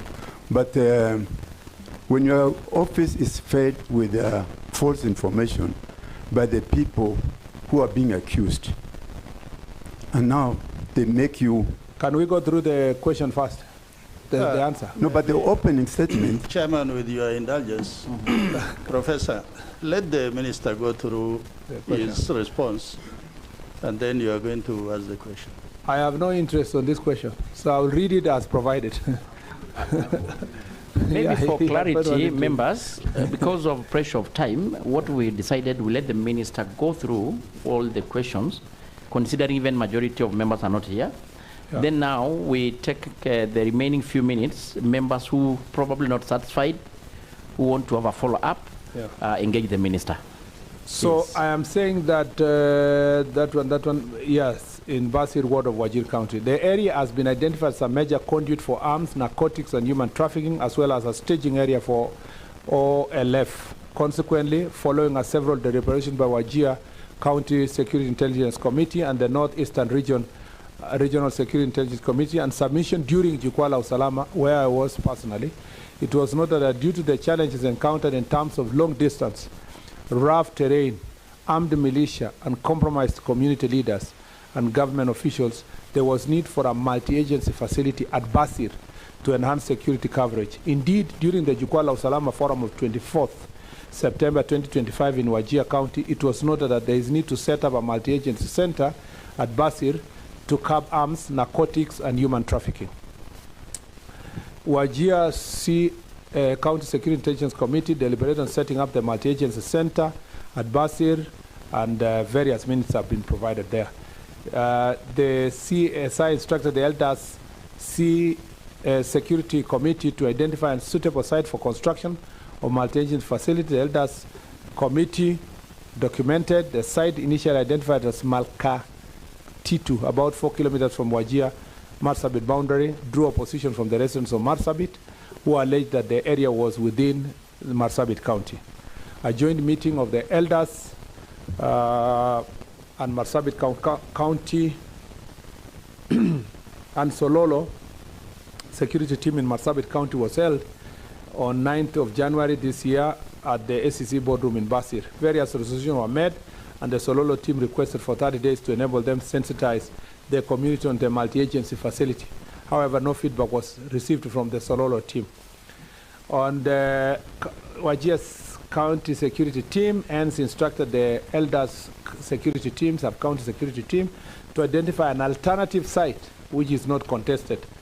They identify another site at Malkatito, about 11 kilometers from Wajir Marsabit border. The County Security Intelligence Committee approached the elders CDF to construction of multi-agency facility, which was approved. Subsequently, the county security team visited Basir on Saturday, 4th April, held a public barasa and launched the construction of the multi-agency facility. During the barasa, elements of resistance emerged, fueled by trafficking syndicates alleging that the area is so identified to the that the area is identified for the construction facility is in Marsabit County.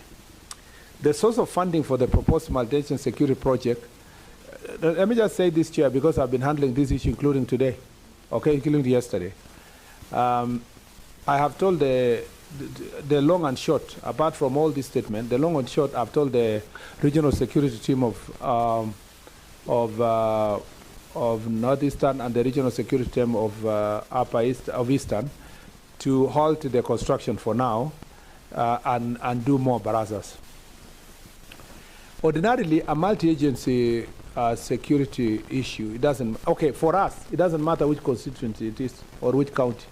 It doesn't matter. I think the point of contention is that elders CDF is building it.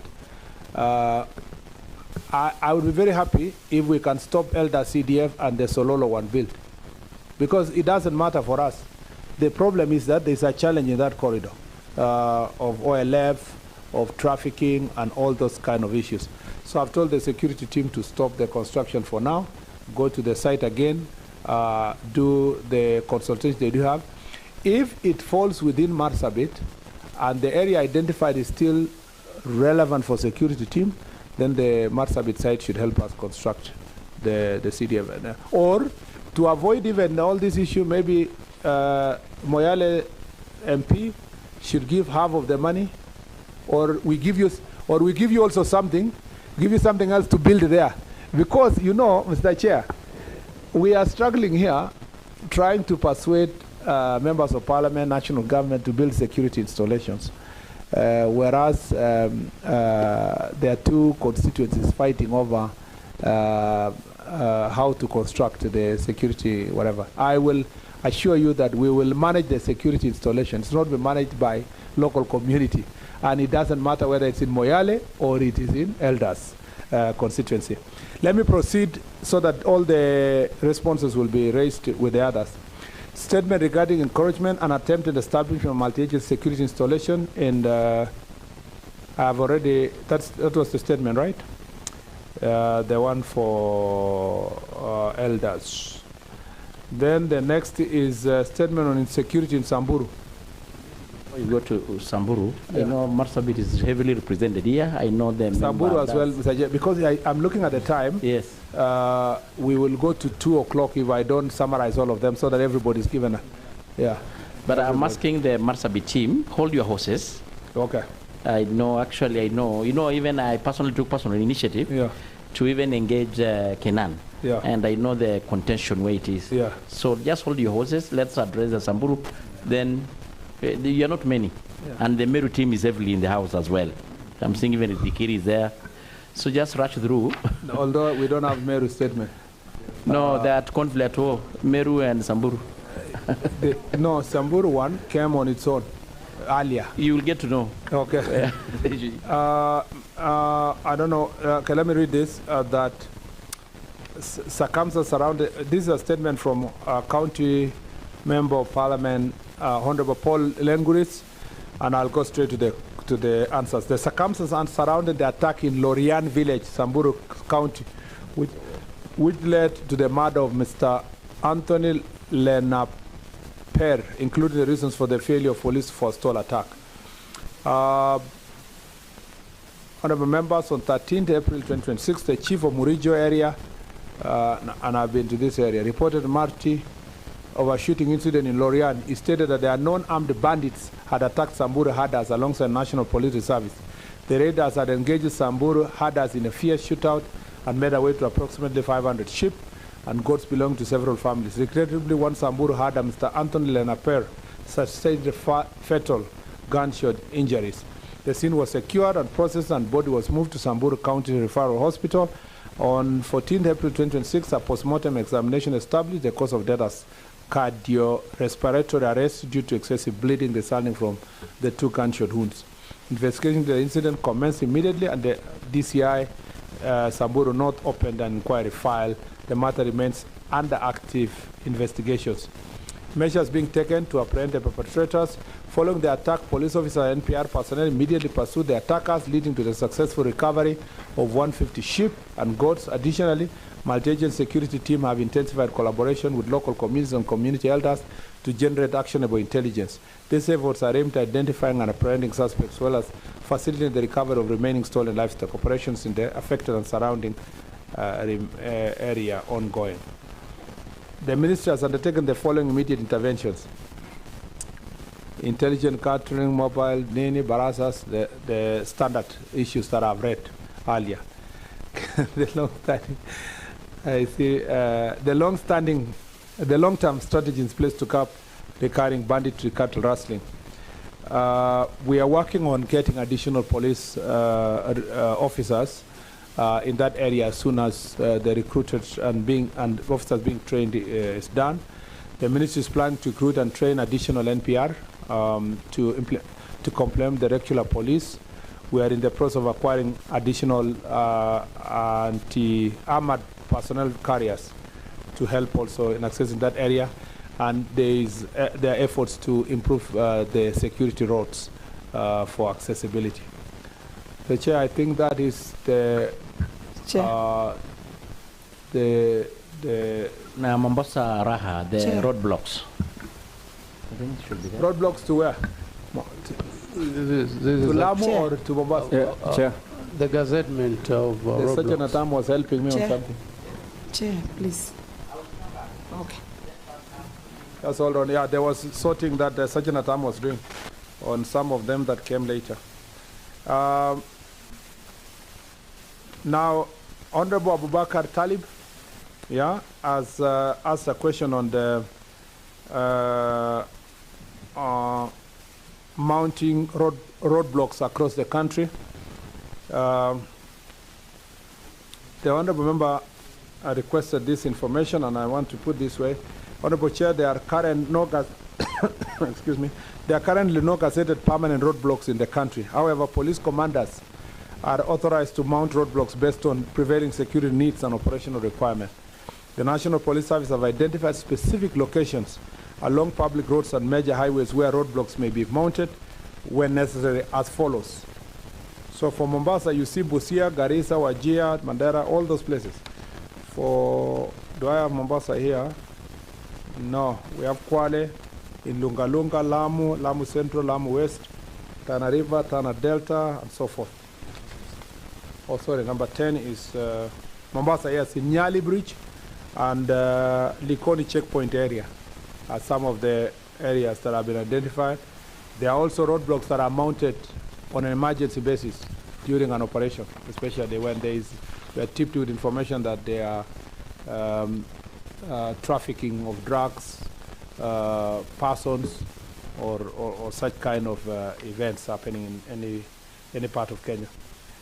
The justification for this is to maintenance or preservation of law and order, detection and prevention of crime, support of public orders on special security operations, promotion of road safety, prevention of terror, human trafficking, and all forms of transnational organized crime, and so forth.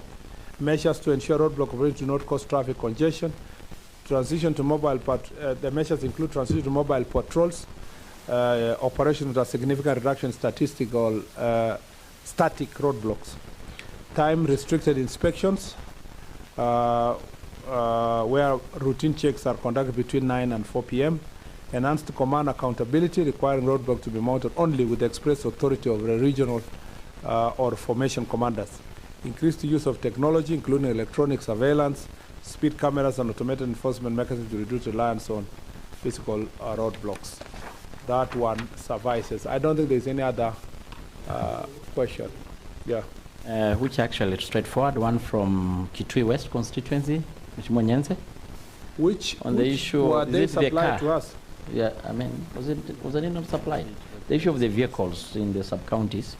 Let me say this for vehicles, without even reading a statement. Yes. Yeah, we have a serious acute shortage of police vehicles across the country, and for the administrators.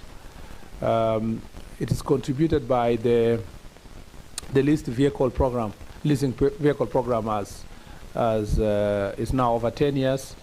There is also expansion of police stations and administrative units and so forth, putting more pressure on the National Police Service in terms of vehicles. For far too long now, there have been a procurement process under the Treasury to see if we can supplement by purchasing 3,000 to 5,000 EV vehicles. We are still on it. Hopefully we can crack this issue. It is becoming a very huge impediment on security operation across the country. And we had given ourselves a deadline of last year, but it never materialized because of financial issues, and the initial procurement process became very expensive to finance. Now we are attempting a new model with our objective of getting vehicles within the next 6 months, hopefully. We're trying our best to do so. So apart from Kitui and Kitui West, right? Your constituency, Kitui West, even if I haven't seen the answers there, I must tell you that it's not your constituency alone. The problem is widely, and the IG is reminding me here that 50% of the police stations have no vehicles in the country. 50% is a huge number. And we have had to do with sharing of vehicles among the agencies which are there. Sometimes the OCS has to share with the county police commander or and so forth for the time being. So it is a matter that is on my desk every day, and we are doing everything to make sure that we bridge the gap. Once we do so, it will actually reduce incidents of crime and patrols will improve. Minister, because I know some members may not have been satisfied and they will need a follow-up. I have not seen the Meru question though. Yeah, maybe just for record purposes, it may not have been ready because it took it to the table office this morning. Yes, then after learning that you are appearing, I'm helping you. Yes. He brought up the question. Maybe we can able to have it passed to him. Yes. And probably in the course of the week or whenever it is ready, it's brought to the floor. Yeah, but I can read it for record. I know you want your people to. It was a question regarding Meru Central. This is Igembe Central. And I read, just on the 9th of the 15th, officers believed to be from SOG conducted an operation between Farm and the Kaituni area in Igembe Central, during which they reportedly assaulted innocent residents, leaving 40 people injured and destroying property of unknown value. That is about what you did say. It is further reported that more than 10 victims have recorded statement in various police stations. So maybe, I know the response may not be ready, I don't know. Chairman, I wanted to answer something small. Okay. I want to answer something small, Mr. Waziri. I wanted to answer something small on that one. We have a problem with that SOG team. And the whole of Igembe Central, Kiango Sub-County, we have OCPD and DCI, but we don't have a police station. So we were requesting for upgrading of Kiotene police post and Kiango police post, so that instead of having SOG there, we can have police stations that can put the roadblock, because the SOG are doing nothing. There is no insecurity, there are no criminal activities going on. They are just beating people for no reason. And we have the records, and they have reported the police stations. We have the OMBs. And to add to that,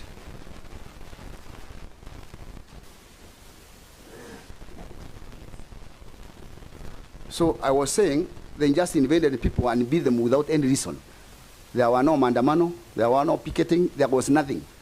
I don't know the cause and the reason. I even talked to the OCPD and then the CI. They are also confused. They don't know why they did that. It's a serious case. Then I also wanted, I don't know, only to claim, to complain. I also wanted to report to you that rustling cases have gone down since the operation started in Igembe.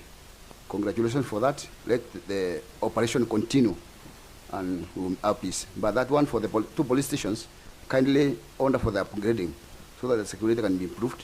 And we need the compensation for all those who are injured at the and the property damage. Okay. Okay, I'll just say, I think for that one, straight, one is that we need to get a statement so that we can do a comprehensive response. Number two, we cannot say for certain now that this officer were from SOG.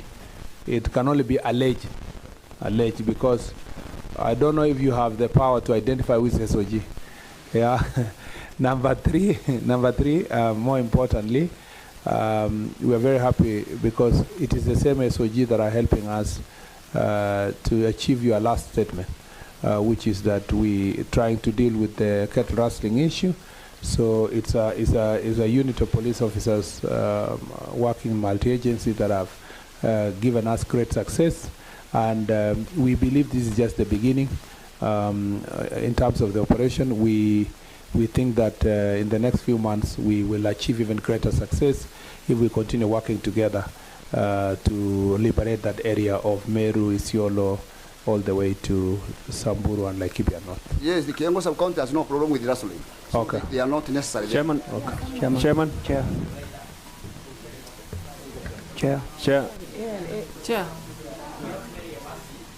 All have questions.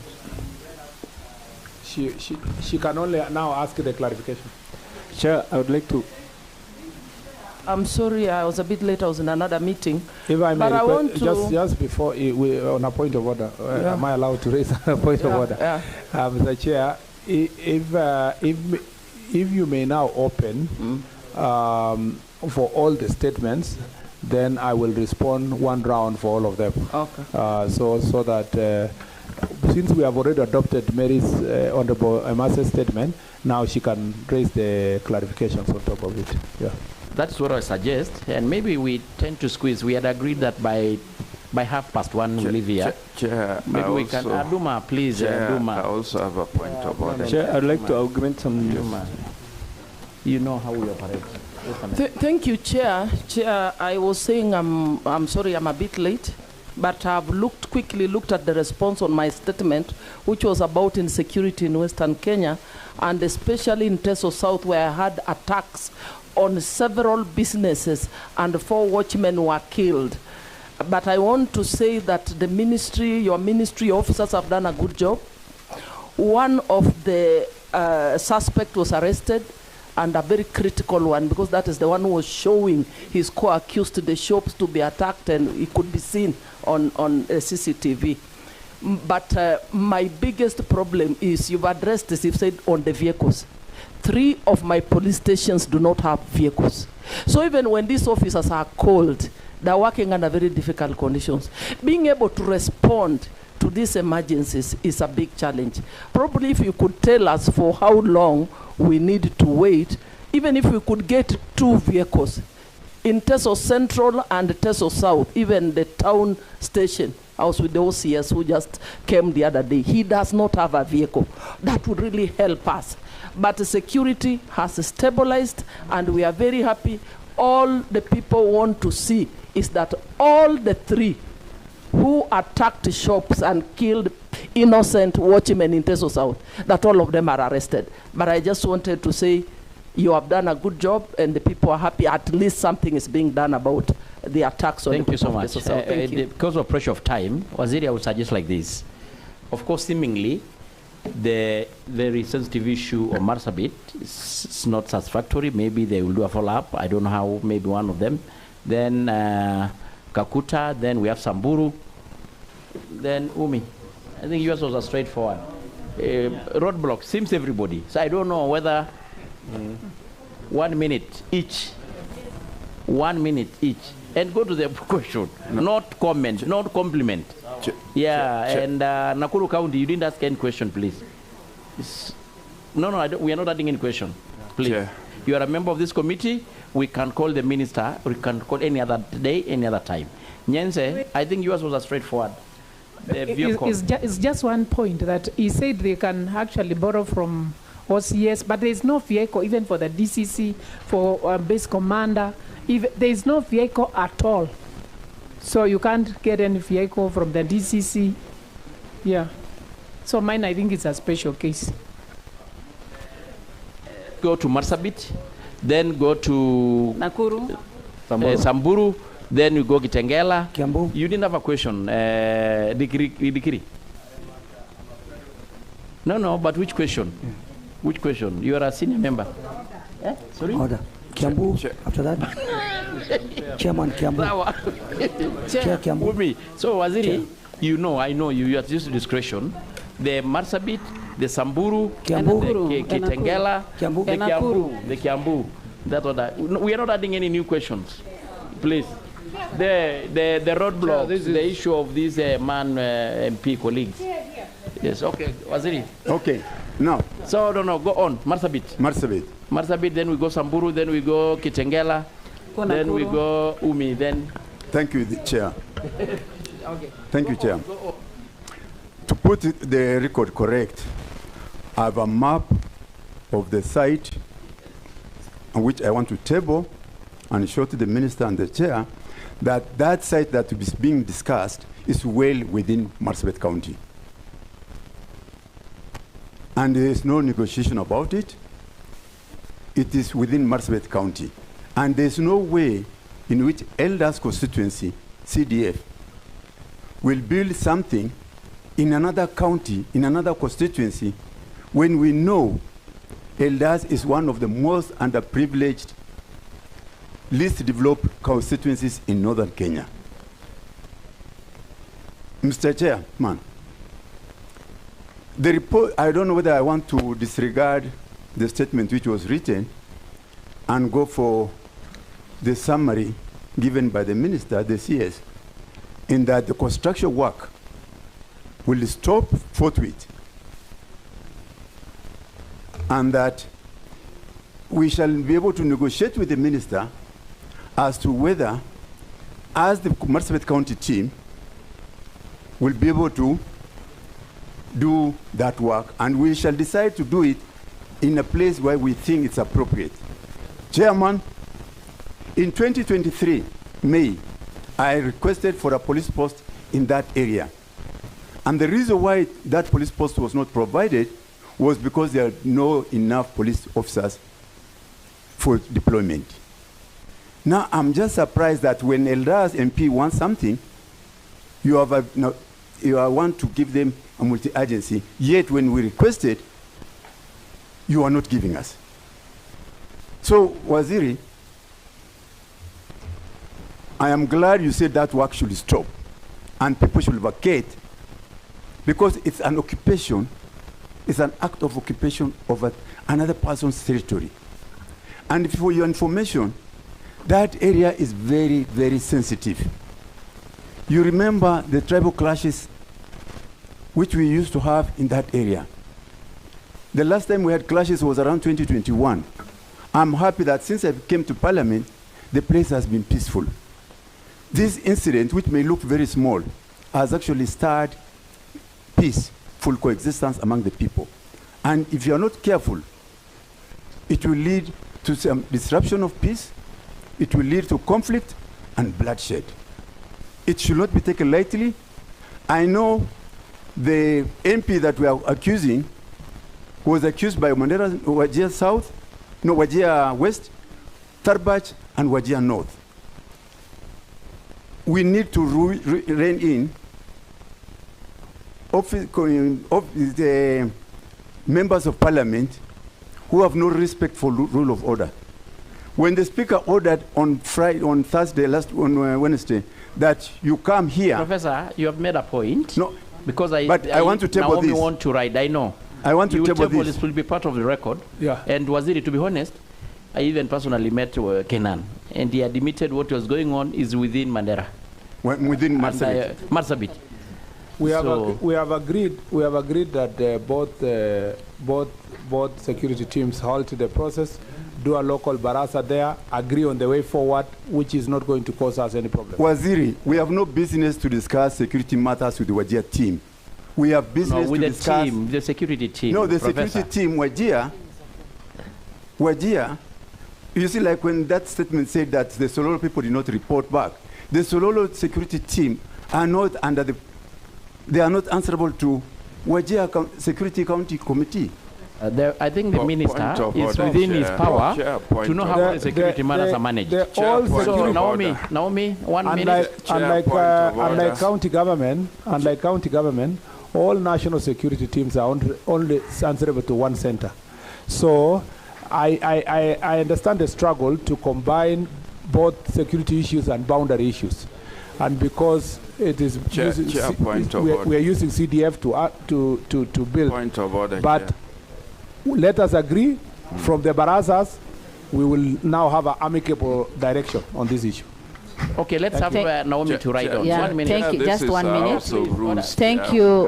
Thank you very much, Chair. Get out, please. Thank you very much, Chair, for allowing me to write on this. Waziri, I want to say thank you for your response. I have gone through the report, but I don't want to refer to this because it is misleading. Your final statement is what is comforting us. You have said that the work should stop, we should consult, and Moyale constituency should take responsibility. We will agree on that, but make sure that that work stops and construction will be done by Marsabit County. That is all the request we have. If that is done, then we will be at peace. But again, the issue of MPs encroaching and making their points right, I think that should not be accepted. Thank you. So you want to ride? You know this is very sensitive. This is a Marsabit team. Maybe mine, Waziri, is really going to be short. The first one, Basir is in Moyale constituency. on its own. And because of the relationship between the communities, the community in Moyale, they have never raised that issue. And it is likely to crop up if the trend of expansion is going to continue. But for me and those of us from Marsabit, a multi-agency security camp should not be constructed by a CDF because of its nature. It has many reasons. I'm a security person, and I don't really want to talk about it. If it is a police station or a police post, that is well and good. Now, secondly, and finally, Honorable Kainan cannot purport to represent security. He is just any one of us. He's a legislator. Let him ask for a security post and let the security agencies decide whether it is possible or not. But for him to tell his person at the ground, there is a clip that is running around of a contractor saying, this is an order from above and nobody can stop it. It cannot happen in Kenya, really. So for that reason, I want to join my colleagues without really appearing that we are in fight with brothers and sisters from Wajir. Let this thing stop. Let the security agencies and all of us reach an amicable conclusion on how this facility can be constructed eventually. Thank you. Thank you. Professor, we must move forward. 1 second. Because the point of order, Chair. The county commissioner Wajir did not do due diligence. Yes. If it is... The county commissioner Wajir, when he came and did the groundbreaking ceremony in Marsabit County, did not do due diligence. He should be punished. The county commissioner should be punished for interfering with other counties outside his jurisdiction. It cannot be taken lightly. This is cause of conflict. As the security team leader, he should not have done that. He should have done due diligence to make sure. You made your point, that Professor. Thank you so much. No, Minister, anything, or we go to Samburu? No, just to say Samburu. that you know, two things. One, security remains a national function. So without looking at the boundaries, the only point of contention here is because it was being built by elders CDF. Had we on our own established a multi-agency security camp there, it would never have mattered whether it is in Moyale or is in Wajir. So it's a combination of both the security needs of that area and a boundary dispute. And this is not the only place. There are many places, Kitui and Tana River, Kwale. The other day, the MP of Kinango, Konzirai, had an issue with Taita Taveta, like that. So this is not unique to Basir alone. This has been the challenge in various parts of the country. The only difficulty here is that, like for example, the Kitui and Tana River one is also police stations.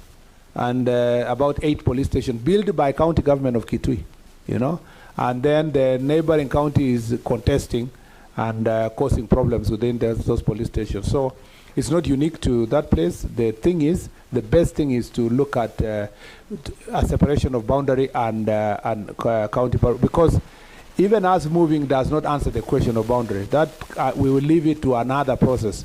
And this whole conundrum is captured in our Jukwaa la Usalama report across the country. That's why I called Mr. Otieno and Mr. Rotich, the RCs, to come together, go to Basir, halt the construction, find ways of consulting with local community, and see how best we are going to achieve the greater security good, because that has become a major route for human trafficking, drugs, and contrabands. And we still have to deal with that problem. And it was really pronounced during our Jukwaa forums in Wajir and Marsabit as well. We have agreed on that. Yeah. Yes. It was not satisfactory. Thank you, Chair. Yes. And thank you, CS, for this wonderful providing this report. On the issue of Kitengela shooting, Bonasias, I'm not quite satisfied with the report, having that the completed investigation file has been in the ODPP for more than 2 months, and yet no action has been taken in regarding the persons who committed this crime. And it is subject to questioning, especially by my voters, because, you know, there was an officer who was working for the DCI, and there are some worries and concerns that the reason this file has not been moved away from the ODPP is simply because this officer might have interfered with moving forward on arresting these individuals simply because he's a police officer and he works for the DCI. What would you say about that? Because my voters are seriously concerned about that. I think it's very straightforward. The fact that DCI himself investigated and arrested those people and presented a file to DPP is first a plus that there is no interference from the police side. The oversight mechanism of DPP is ongoing. I cannot cast improper motive on the part of DPP because he has an oversight responsibility to analyze the files and analyze the evidence. I am confident that in the fullness of time he will now give a way forward based on the law and evidence. So I think your constitution should be a little bit patient. I don't speak for DPP. DPP is not the Ministry of Interior, but being a part of the law, justice, law and order sector, I have confidence in the ability of the DPP to give a proper way forward soonest. Thank you, Mr. Chair. Thank you. Samburu and the deceased one, is it Kiambu? Yes. Which one is it? Maybe you can rush through. I don't know, Samburu was not satisfactory. Yes. Thank you, Chair and Waziri. Thank you for the response, though the response is not satisfactory and also not factual. First, the number of animals that were lost during the attack was 700, not 500. And no recovery have been made even up to today. I just called when I'm here, and zero recovery has been done.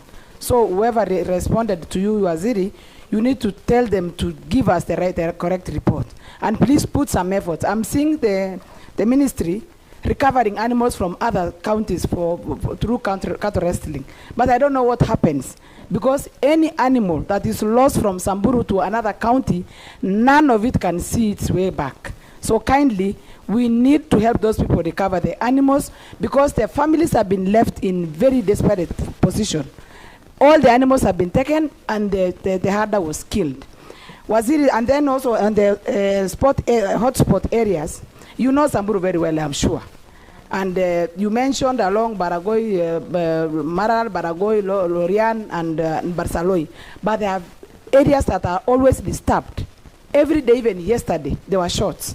Logorate, Longewan, Losuk, Pora, Poro, you know those areas. Good. People Pauline. are not in peace because Pauline, of the disturbance. You made your Very point. important one, Mr. So Waziri. that you give your colleague 1 minute. Yes, I will give him. Yes. Mr. Waziri, there's an operation going on in Elgeyo Marakwet and Baringo. But the information, I don't know whether you have this information. Many bandits from these areas have migrated to come to Malaso. I'm told there are over 1,000 men with guns who have migrated to come and hide in Malaso. And those are the people who are now coming up to disturb the whole belt. So kindly take up that. I hear Marsabit complaining of the SOG. Please take them to Malaso, because I'm sure they will block those bandits there. I'll ask my colleague to add. Just Thank 1 you. minute, please. Yeah, thank you, Chair. Then we go to, yes? Yes, I would like to argument on the points which are made by the women rep. I am the member of parliament for the area which was affected. I would like to also state that there were actually no recoveries, and in fact there was another incident of theft at Marti where over 100 calves were stolen. It was not part of the question, but I expect that you have that information. Honorable CS, you spoke about sustained operation. In that belt, what we are lacking is actually what you were saying, sustained operation. The SOG you gave, who came there for like 3 or 4 days and then they disappeared. And there was an incident a few months ago where there was an attack on a police escort who were escorting remandees, hardcore criminals, and the policeman was shot, his gun was stolen. Up to now, there's no recovery up to date. And those very, very same bandits are the ones who are harassing these people. Thank you. That is the point on sustained. Then Umi. Want to share one, just one? Time is yes, really. Yes. You go to the point. On the issue that you also spoke about on infrastructure, these belts, Honorable CS, are insecurity corridors, specifically because of lack of network coverage. These are dark spots. No information gets out until very, very late. And we know that your ministry can really do something about this. So please, I would like to give this to you as your takeaway from this meeting. Maybe we can have a meeting with you later on. But kindly, the lack of network coverage in Masikita, Nachola, Suyan, parts of Niro, Angatananyeki, these are those areas which are giving us headaches. At your point. Waithaka? Thank you, Bwana. Thank you. Waithaka, then Umi, and Bona. Thank you, Bwana CS, for coming. And on the question about Bridget, the girl who, 12-year child who was killed by a stray bullet that came into the house, I am not satisfied at all. Bwana CS, I'm not sure that you know the circumstances that led to the death. This kid, 12-year kid, was at home because of the Sabasaba protests. And she was lying on the couch with her mother. And a stray bullet came through the house from the roof, struck her on the head, and she died. Now, the family was told that they could not do anything to fix the house, that they had to wait till the investigations were complete. And the family is traumatized every day because in the morning they get to see that hole because it's up in the roof. They get to, in the morning, at night, and the family is traumatized. The mother is not been able to sleep in that house, and she's not been able to perform. She's actually a teacher. The husband has developed high blood pressure. And when I see us, I'm asking for a human face in this situation. This was an innocent child that had committed no crime, was in the house, and she was killed. So please, do not tell us to go to court because the parents do not have money to go to court. It's an extra expense. When you tell us to go to the human rights compensation, that takes 8 years. So please, Bwana CS, I know there is in the budget you had a compensation budget for victims of wrongful death. So we're asking to fast track the compensation for this family. Although we know that no amount of money can compensate for a human life, but we ask that please, Bwana CS, let's have justice for Bridget. Thank you, Bwana CS. Umi, please 1 minute. Bonaya, then Waziri, you take them. Thank you, Chair. You are not satisfied also? Thank you, Chair. Umi and Bonaya. Thank you, Chair. Kiri, maybe you add the Kiri, the Meru issue.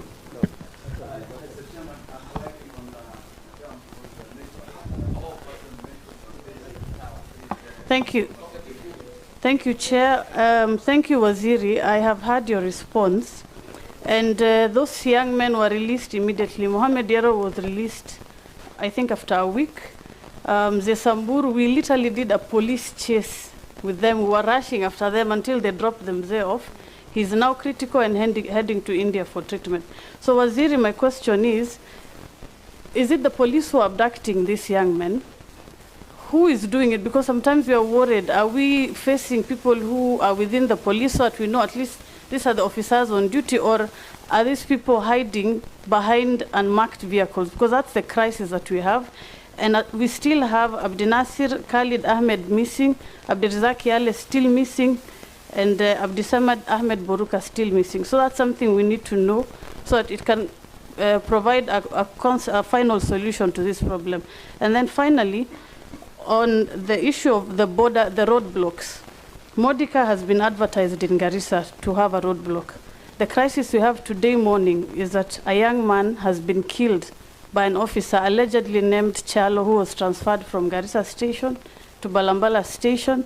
He shot the young man yesterday, saa 8 usiku. Today, the entire residents are up in arms. As I speak here, my phone is blowing up. I don't know what to tell the people. And this is followed by an incident that happened where Ahmed was also shot last year, December. So if we have this roadblock here, is it providing a security solution to the people in Garissa, or is it killing the young people? Because, for example, Adan is a single child. The mother and the parents are old. Who is going to take care of them? The son is dead, shot simply because he's just trading along that route. So, Waziri, kindly, don't even just give us a solution, a statement. Please come to Garissa. The first point of reconciliation for us as Garissa residents is that Officer Chalo, who is alleged to have dispensed his gun, to be removed from his duty. Okay. Then we proceed and talk of justice. Thank you. Umi, Bonaya, then Ridigri right on you. Thank you, Chair. I have two statements that the Minister responded to. You are not Chair, you're supposed just to follow up on what you responded. The question for the two follow-up. Okay. On the issue of the abduction, Waziri, every time I'm asked to raise a statement in Parliament on a case of abduction, I give up before even doing the statement. It's so frustrating because you do a statement, the response you get is exactly the same to each and every case. Nothing changes, it's the same. And if you look at the case of Lubo specifically, you realize that from the statement by the family members that was made, it is very clear, actually, for even ordinary person to follow up the matter and arrest the culprits. But still, the response that is given to you and you present to us is the one that doesn't give hope. So can we have some, can you serve us some hope where we have cases of abduction? And for my county, I don't know why we have so many cases. From the time I came to this house, I've raised over 20 statements of abduction. And there's no single statement that I've gone back to the people and told them this has been resolved and the person is safely home. There's none. So what are we doing here? The other issue on the teachers serving in the Isiolo Kipsing area and the matter of insecurity where a teacher was killed along that road. Waziri, any attack on teachers in our area, in arid areas, is costly. Do you know why it is costly? Because the moment one teacher is killed, the rest will move. And the learners are left with no teachers. That is why we can't afford to entertain attack on teachers in this region. So what I'm asking is, because it is a long Kipsing road, and I don't know whether you are aware, we don't have a single police station in Kipsing location. Would you kindly do us one in Kipsing, a police station that can attend to such matters in those areas urgently? And I think I'll give opportunity to my neighbor here on the same. Thank you, Mr. Chairman. The quoted teacher is to work in Bullet, Ruparua Secondary School, is from my constituency. So I feel the pain of loss of a teacher. We have coexistence with Isiolo for a long time. But this issue of brutality attack, it is following a sequence and is following an area. My given question is this, Mr. Speaker, I hope the chairman is listening, is this: the governor of Samburu, in a public balasa, issued a statement supporting the brutality activities. I'm so happy today the two members of parliament from Samburu are condemning the brutality attacks, but ironically, they are not condemning their governor who went on publicly to say that bandits can continue terrorizing people internally and externally. Chairman. So, Mr. Speaker. Point of order, Mr. Speaker. Point of order. Chairman. Mr. Speaker, Mr. Chairman. Point of order, Mr. Speaker. I am on a point of order, please. The governor of Samburu is not before the committee. Please ask the minister on the issue of insecurity about Meru, Isiolo, or whether it is emanating from Samburu. That is why he is here. Mr. Speaker, I stand guided, but the fact remains that the governor issued the statement, and it is one of the statements that is encouraging voluntary attacks. Point of order, Mr. Chairman. I raise my case. I don't my point. The member is still insisting on mentioning the governor who is not in this room. Chairman, it has become too much because even in the floor of the House, these members, instead of addressing the issue of insecurity, which is affecting the whole of this country, it's not only Samburu. There are bandits in Meru. There are bandits in Isiolo. There are bandits in all over the country. It's not only Samburu. Even the governor of Samburu did not say that it's encouraging banditry. It is not every Samburu that's a bandit. But we are running for the bandits. The government can go and arrest the bandits, but he cannot condemn the whole community. We are not bandits. No, you've made your point. Chairman. Thank you. Please, I don't want us to extend from there. The minister is here. So that Mr. Chairman, I did not say Samburu. The transporter. No, I only said the governor. Sir, drop it at that. Our Mushimo, the roadblocks. Yeah, thank you very much. And just to the point. Yeah, I think you should give me time. I've been here for the last 3.5 hours. It's the first game to come to the House. And I think I deserve to be heard. Waziri, thank you. My question is Section 69A, Act Cap 403, says that it's the Inspector General of Police who has the powers to gazette all these roadblocks. You've mentioned that the regional commanders, the county commanders have the powers now to do that. That's the reason now we are having roadblocks all over. From Mombasa, you'll have about 12 of them. And that is why I'm picking a reason of an example of Mombasa or Nairobi, Garissa, where these ungazetted roadblocks are all over the place. I would kindly ask you, when you have time, I'll take you in my car, or you take your car, we go visit these areas, and you'll see it for your own eyes. So I'm kindly requesting you to tell the Inspector General to withdraw these ungazetted roadblocks. Thank you. I think the IG, and that's the basis of the response, that gazetted roadblocks, yes, as per the law. Yes. But also beside that, the security teams have the powers to put roadblocks for emergency security operations, for traffic issues. It cannot wait for IG. For example, a roadblock can be mounted outside this door. If we know that there is outside this road here, if we know that there's a goon in this building who wants to escape using a car. No, I'm just saying that roadblocks are not... These are mounted roadblocks on a daily basis. That's what I'm saying. It doesn't matter that there's a goon or not. Yeah. But on the highways, it's on a daily basis, day and night. No, what we don't want, what you are speaking about is the static permanent roadblock that is in a particular position without the gazettement of the IG. And we are saying, and I agree with you, that the IG should then review where really we need gazetted roadblocks, and then the rest will just be emergency in case of operations and so forth. And I agree with you on that one. That's where I was coming to. On the question of, I agree also that this, yes, the request by Honorable Mumina and Rindikiri on the question of security in Kipsing. We will assess the police station issue. We will work with the local security team to present the necessary proposal, having gone through the necessary security assessment. On the statements of abductions, and we cannot really say someone has been abducted. Yeah, you cannot for sure say he has been abducted. You can only say they're missing. And the files of missing persons across the country are many. And eventually, you know, have you had a case of a man who re-emerged after 45 years?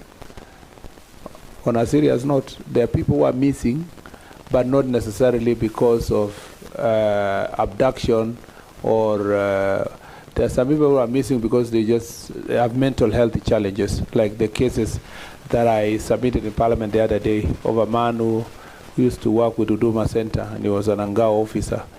Finally, he was found alive because he had challenges of mental health. There are cases also of self-abduction, as I said earlier, where all these investigations have been done and find real abductions. And I was in Isiolo when some family, confronted me about their missing, maybe it's in the same case, about their missing next of kin family member. So I sympathize with real cases of people who have been abducted, and it's our responsibility, as written in the statement, that we need to upscale our operations to ensure that we protect citizens from genuine abductions by criminals. On the question of Honorable Ndikiri, maybe he would have framed this question that, that we just leaders, either from Meru, Samburu, Isiolo, or whatever, we must, all of us, support security operations and avoid any incitements that may become a block. The rest is left to the police to do investigations as to who does what.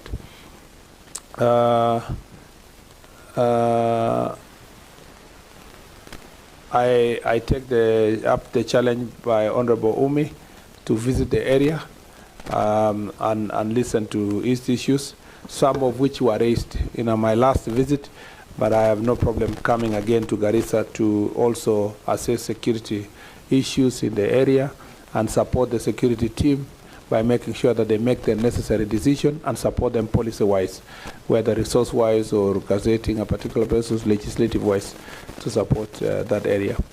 On the question of the little girl of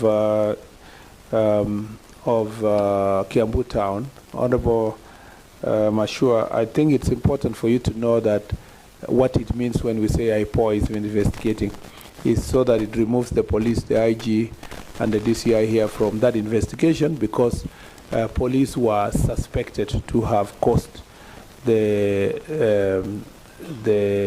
death of that little girl, which is very regrettable, as I have indicated in my statement.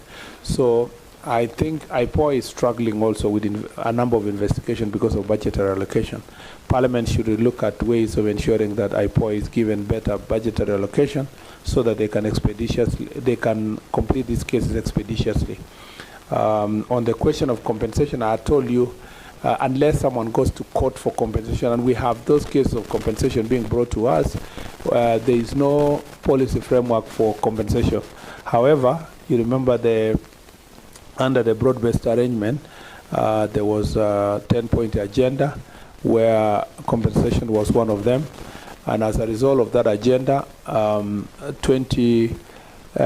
billion shillings was set aside in the supplementary budget and submitted to the Kenya National Commission, Kenya National Commission on Human Rights.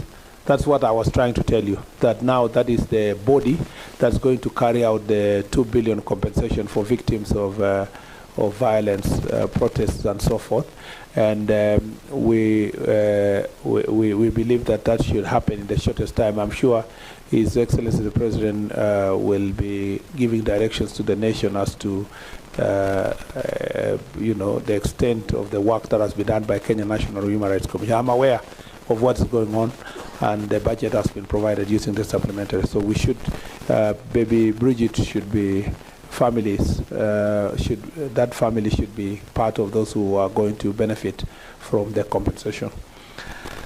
On the issue of vehicles, for Honorable Nyense and Honorable Emase, we agreed that vehicles is a challenge, but even then I've told the IG, I was whispering to the IG here, that he may have to do also some rationalization so that at least every corner gets at least one, even that to be shared among the security teams as we continue with the procurement process.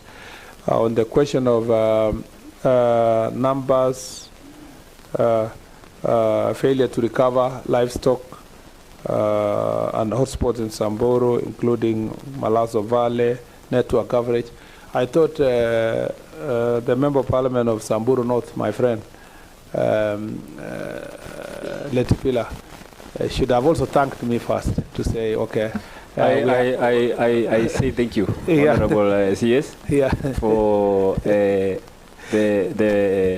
giving the great people of Arsim a listening ear, yeah. and the network of Arsim, and you are most welcome. Yeah, to come and visit Arsim. No, so even Arsim was part of the areas that were not covered. Safaricom is willing to work with government to improve also the other areas, and like you mentioned, and we have sat with you, it is also important to expand that to those other areas that you have captured to whatever, to deal with the issue of a network so that it can assist us in operation. The last thing I'd like to say is that I agree with all of you who have said that the report does not properly capture hotspot areas, and it needs to be properly updated. The entire Samburu is almost an hotspot area. So you maybe the IGs you have said written hotspot areas, Samburu, Turkana, but you know there is danger with that. It can easily negatively profile an entire county from investors and investments. So that's why it's important to go to those particular corners. Samburu is a victim, but also aggressors are inside, especially Samburu East. But if you come to West, North, you have more victims as you progress. I would also like to appreciate. You know, it's also good to say thank you. Because the insecurity in Baragoi, ever since we got into this past 3 years, it has really come down. Yeah. And in as much as we would like it to be perfect and better, where we have done progress, we must also appreciate the government for the good job that it has done. Thank you, Mr. Chair. This is the longest I've been here. Asante sana. Do this, as the Vice make a comment and we close. I think you need to note on what Mumina said about the very many abduction in Isiolo. It was really a very passionate plea. So sorry for that. Isiolo, you know, has become a route because of the challenges we have. That's why we are even supporting the setup of security installation in the border of Wajir and Moyale, and because that route has become the route for illicit drugs and illicit alcohol, trafficking on persons, guns, bullets, and so forth. So as a result, sort of Isiolo becomes the melting point. So sometimes when you want to accuse the police of abductions, you never know these highly trained criminal characters, what they are capable of doing. But all of it will be investigated. I do not want to exonerate anybody, whether the police or the criminals. And that's why you see the continuous operation in that area. And we will continue staying at it until we salvage Isiolo.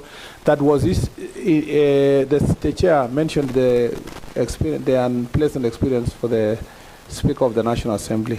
And remember when the President was there as well, young people shouting there, you know, intoxicated and so forth. Yeah, well, people. I'm not saying that the police took them. I'm saying I'm saying being those abducted by policemen. I know. Yes. No, now you will help us by recording. Yes, they are a the ones statement. doing it. You know them. Not that I know of. I just need to say that I don't know any police officers, Mheshimiwa. What I was trying to say is that because of that route being for serious criminals, you never know some of the criminals who may be the ones who are abducting others. And so the investigation will be done. And if it's a police officer, I will not block them from facing justice. And we need the support of the community to record statements on the same. Asanteni sana. Maybe a comment with Thank you very much, Chairman. Waziri, thank you very much for your responses. I think as a committee or as people's representatives, we don't take it for granted what you do and the men and women in uniform. Only 3 issues, and I don't expect an answer. First is the issue of gangs, goons, that is inundating urban areas and peri-urban. I think going forward, we need to look at policing. Policing is dynamic, whether we need special police units to handle those cases. Secondly is the issue of cattle rustling. And also insecurity, particularly in the assaults. Big footprint operation may not be necessary, but surgical, targeted, intelligence-led operation will really save the government a lot of money. Thirdly is to Road 2027. In your response, you mentioned politician, politics, everything around politics. I think the solution for the country and also a good response to the committee by yourself and your team is how we are preparing for election 2027. Finally, the issue raised by my group from Marsabit. There's no conflict between Wajir and Marsabit people. I think let no legislator or legislators cause our people to fight for something that can be stopped and resolved. Thank you very much. Waziri, just a closing remarks. Of course, the issue of the gangs and these criminal gangs has been there before. You remember the old Chongororo, the Mungiki. Your predecessors before handled them heads on. We all remember how Mishuki, really crashed and broke, all this. You're up to the task. You have to save this country. If we go toward 2027 under this situation, I'm worried it may not be looking very good. And the only time to redeem and save this is now. So thank you so much. We don't want to keep you for long. We have really done it. And the meeting is adjourned until communicated further. Thank you so much.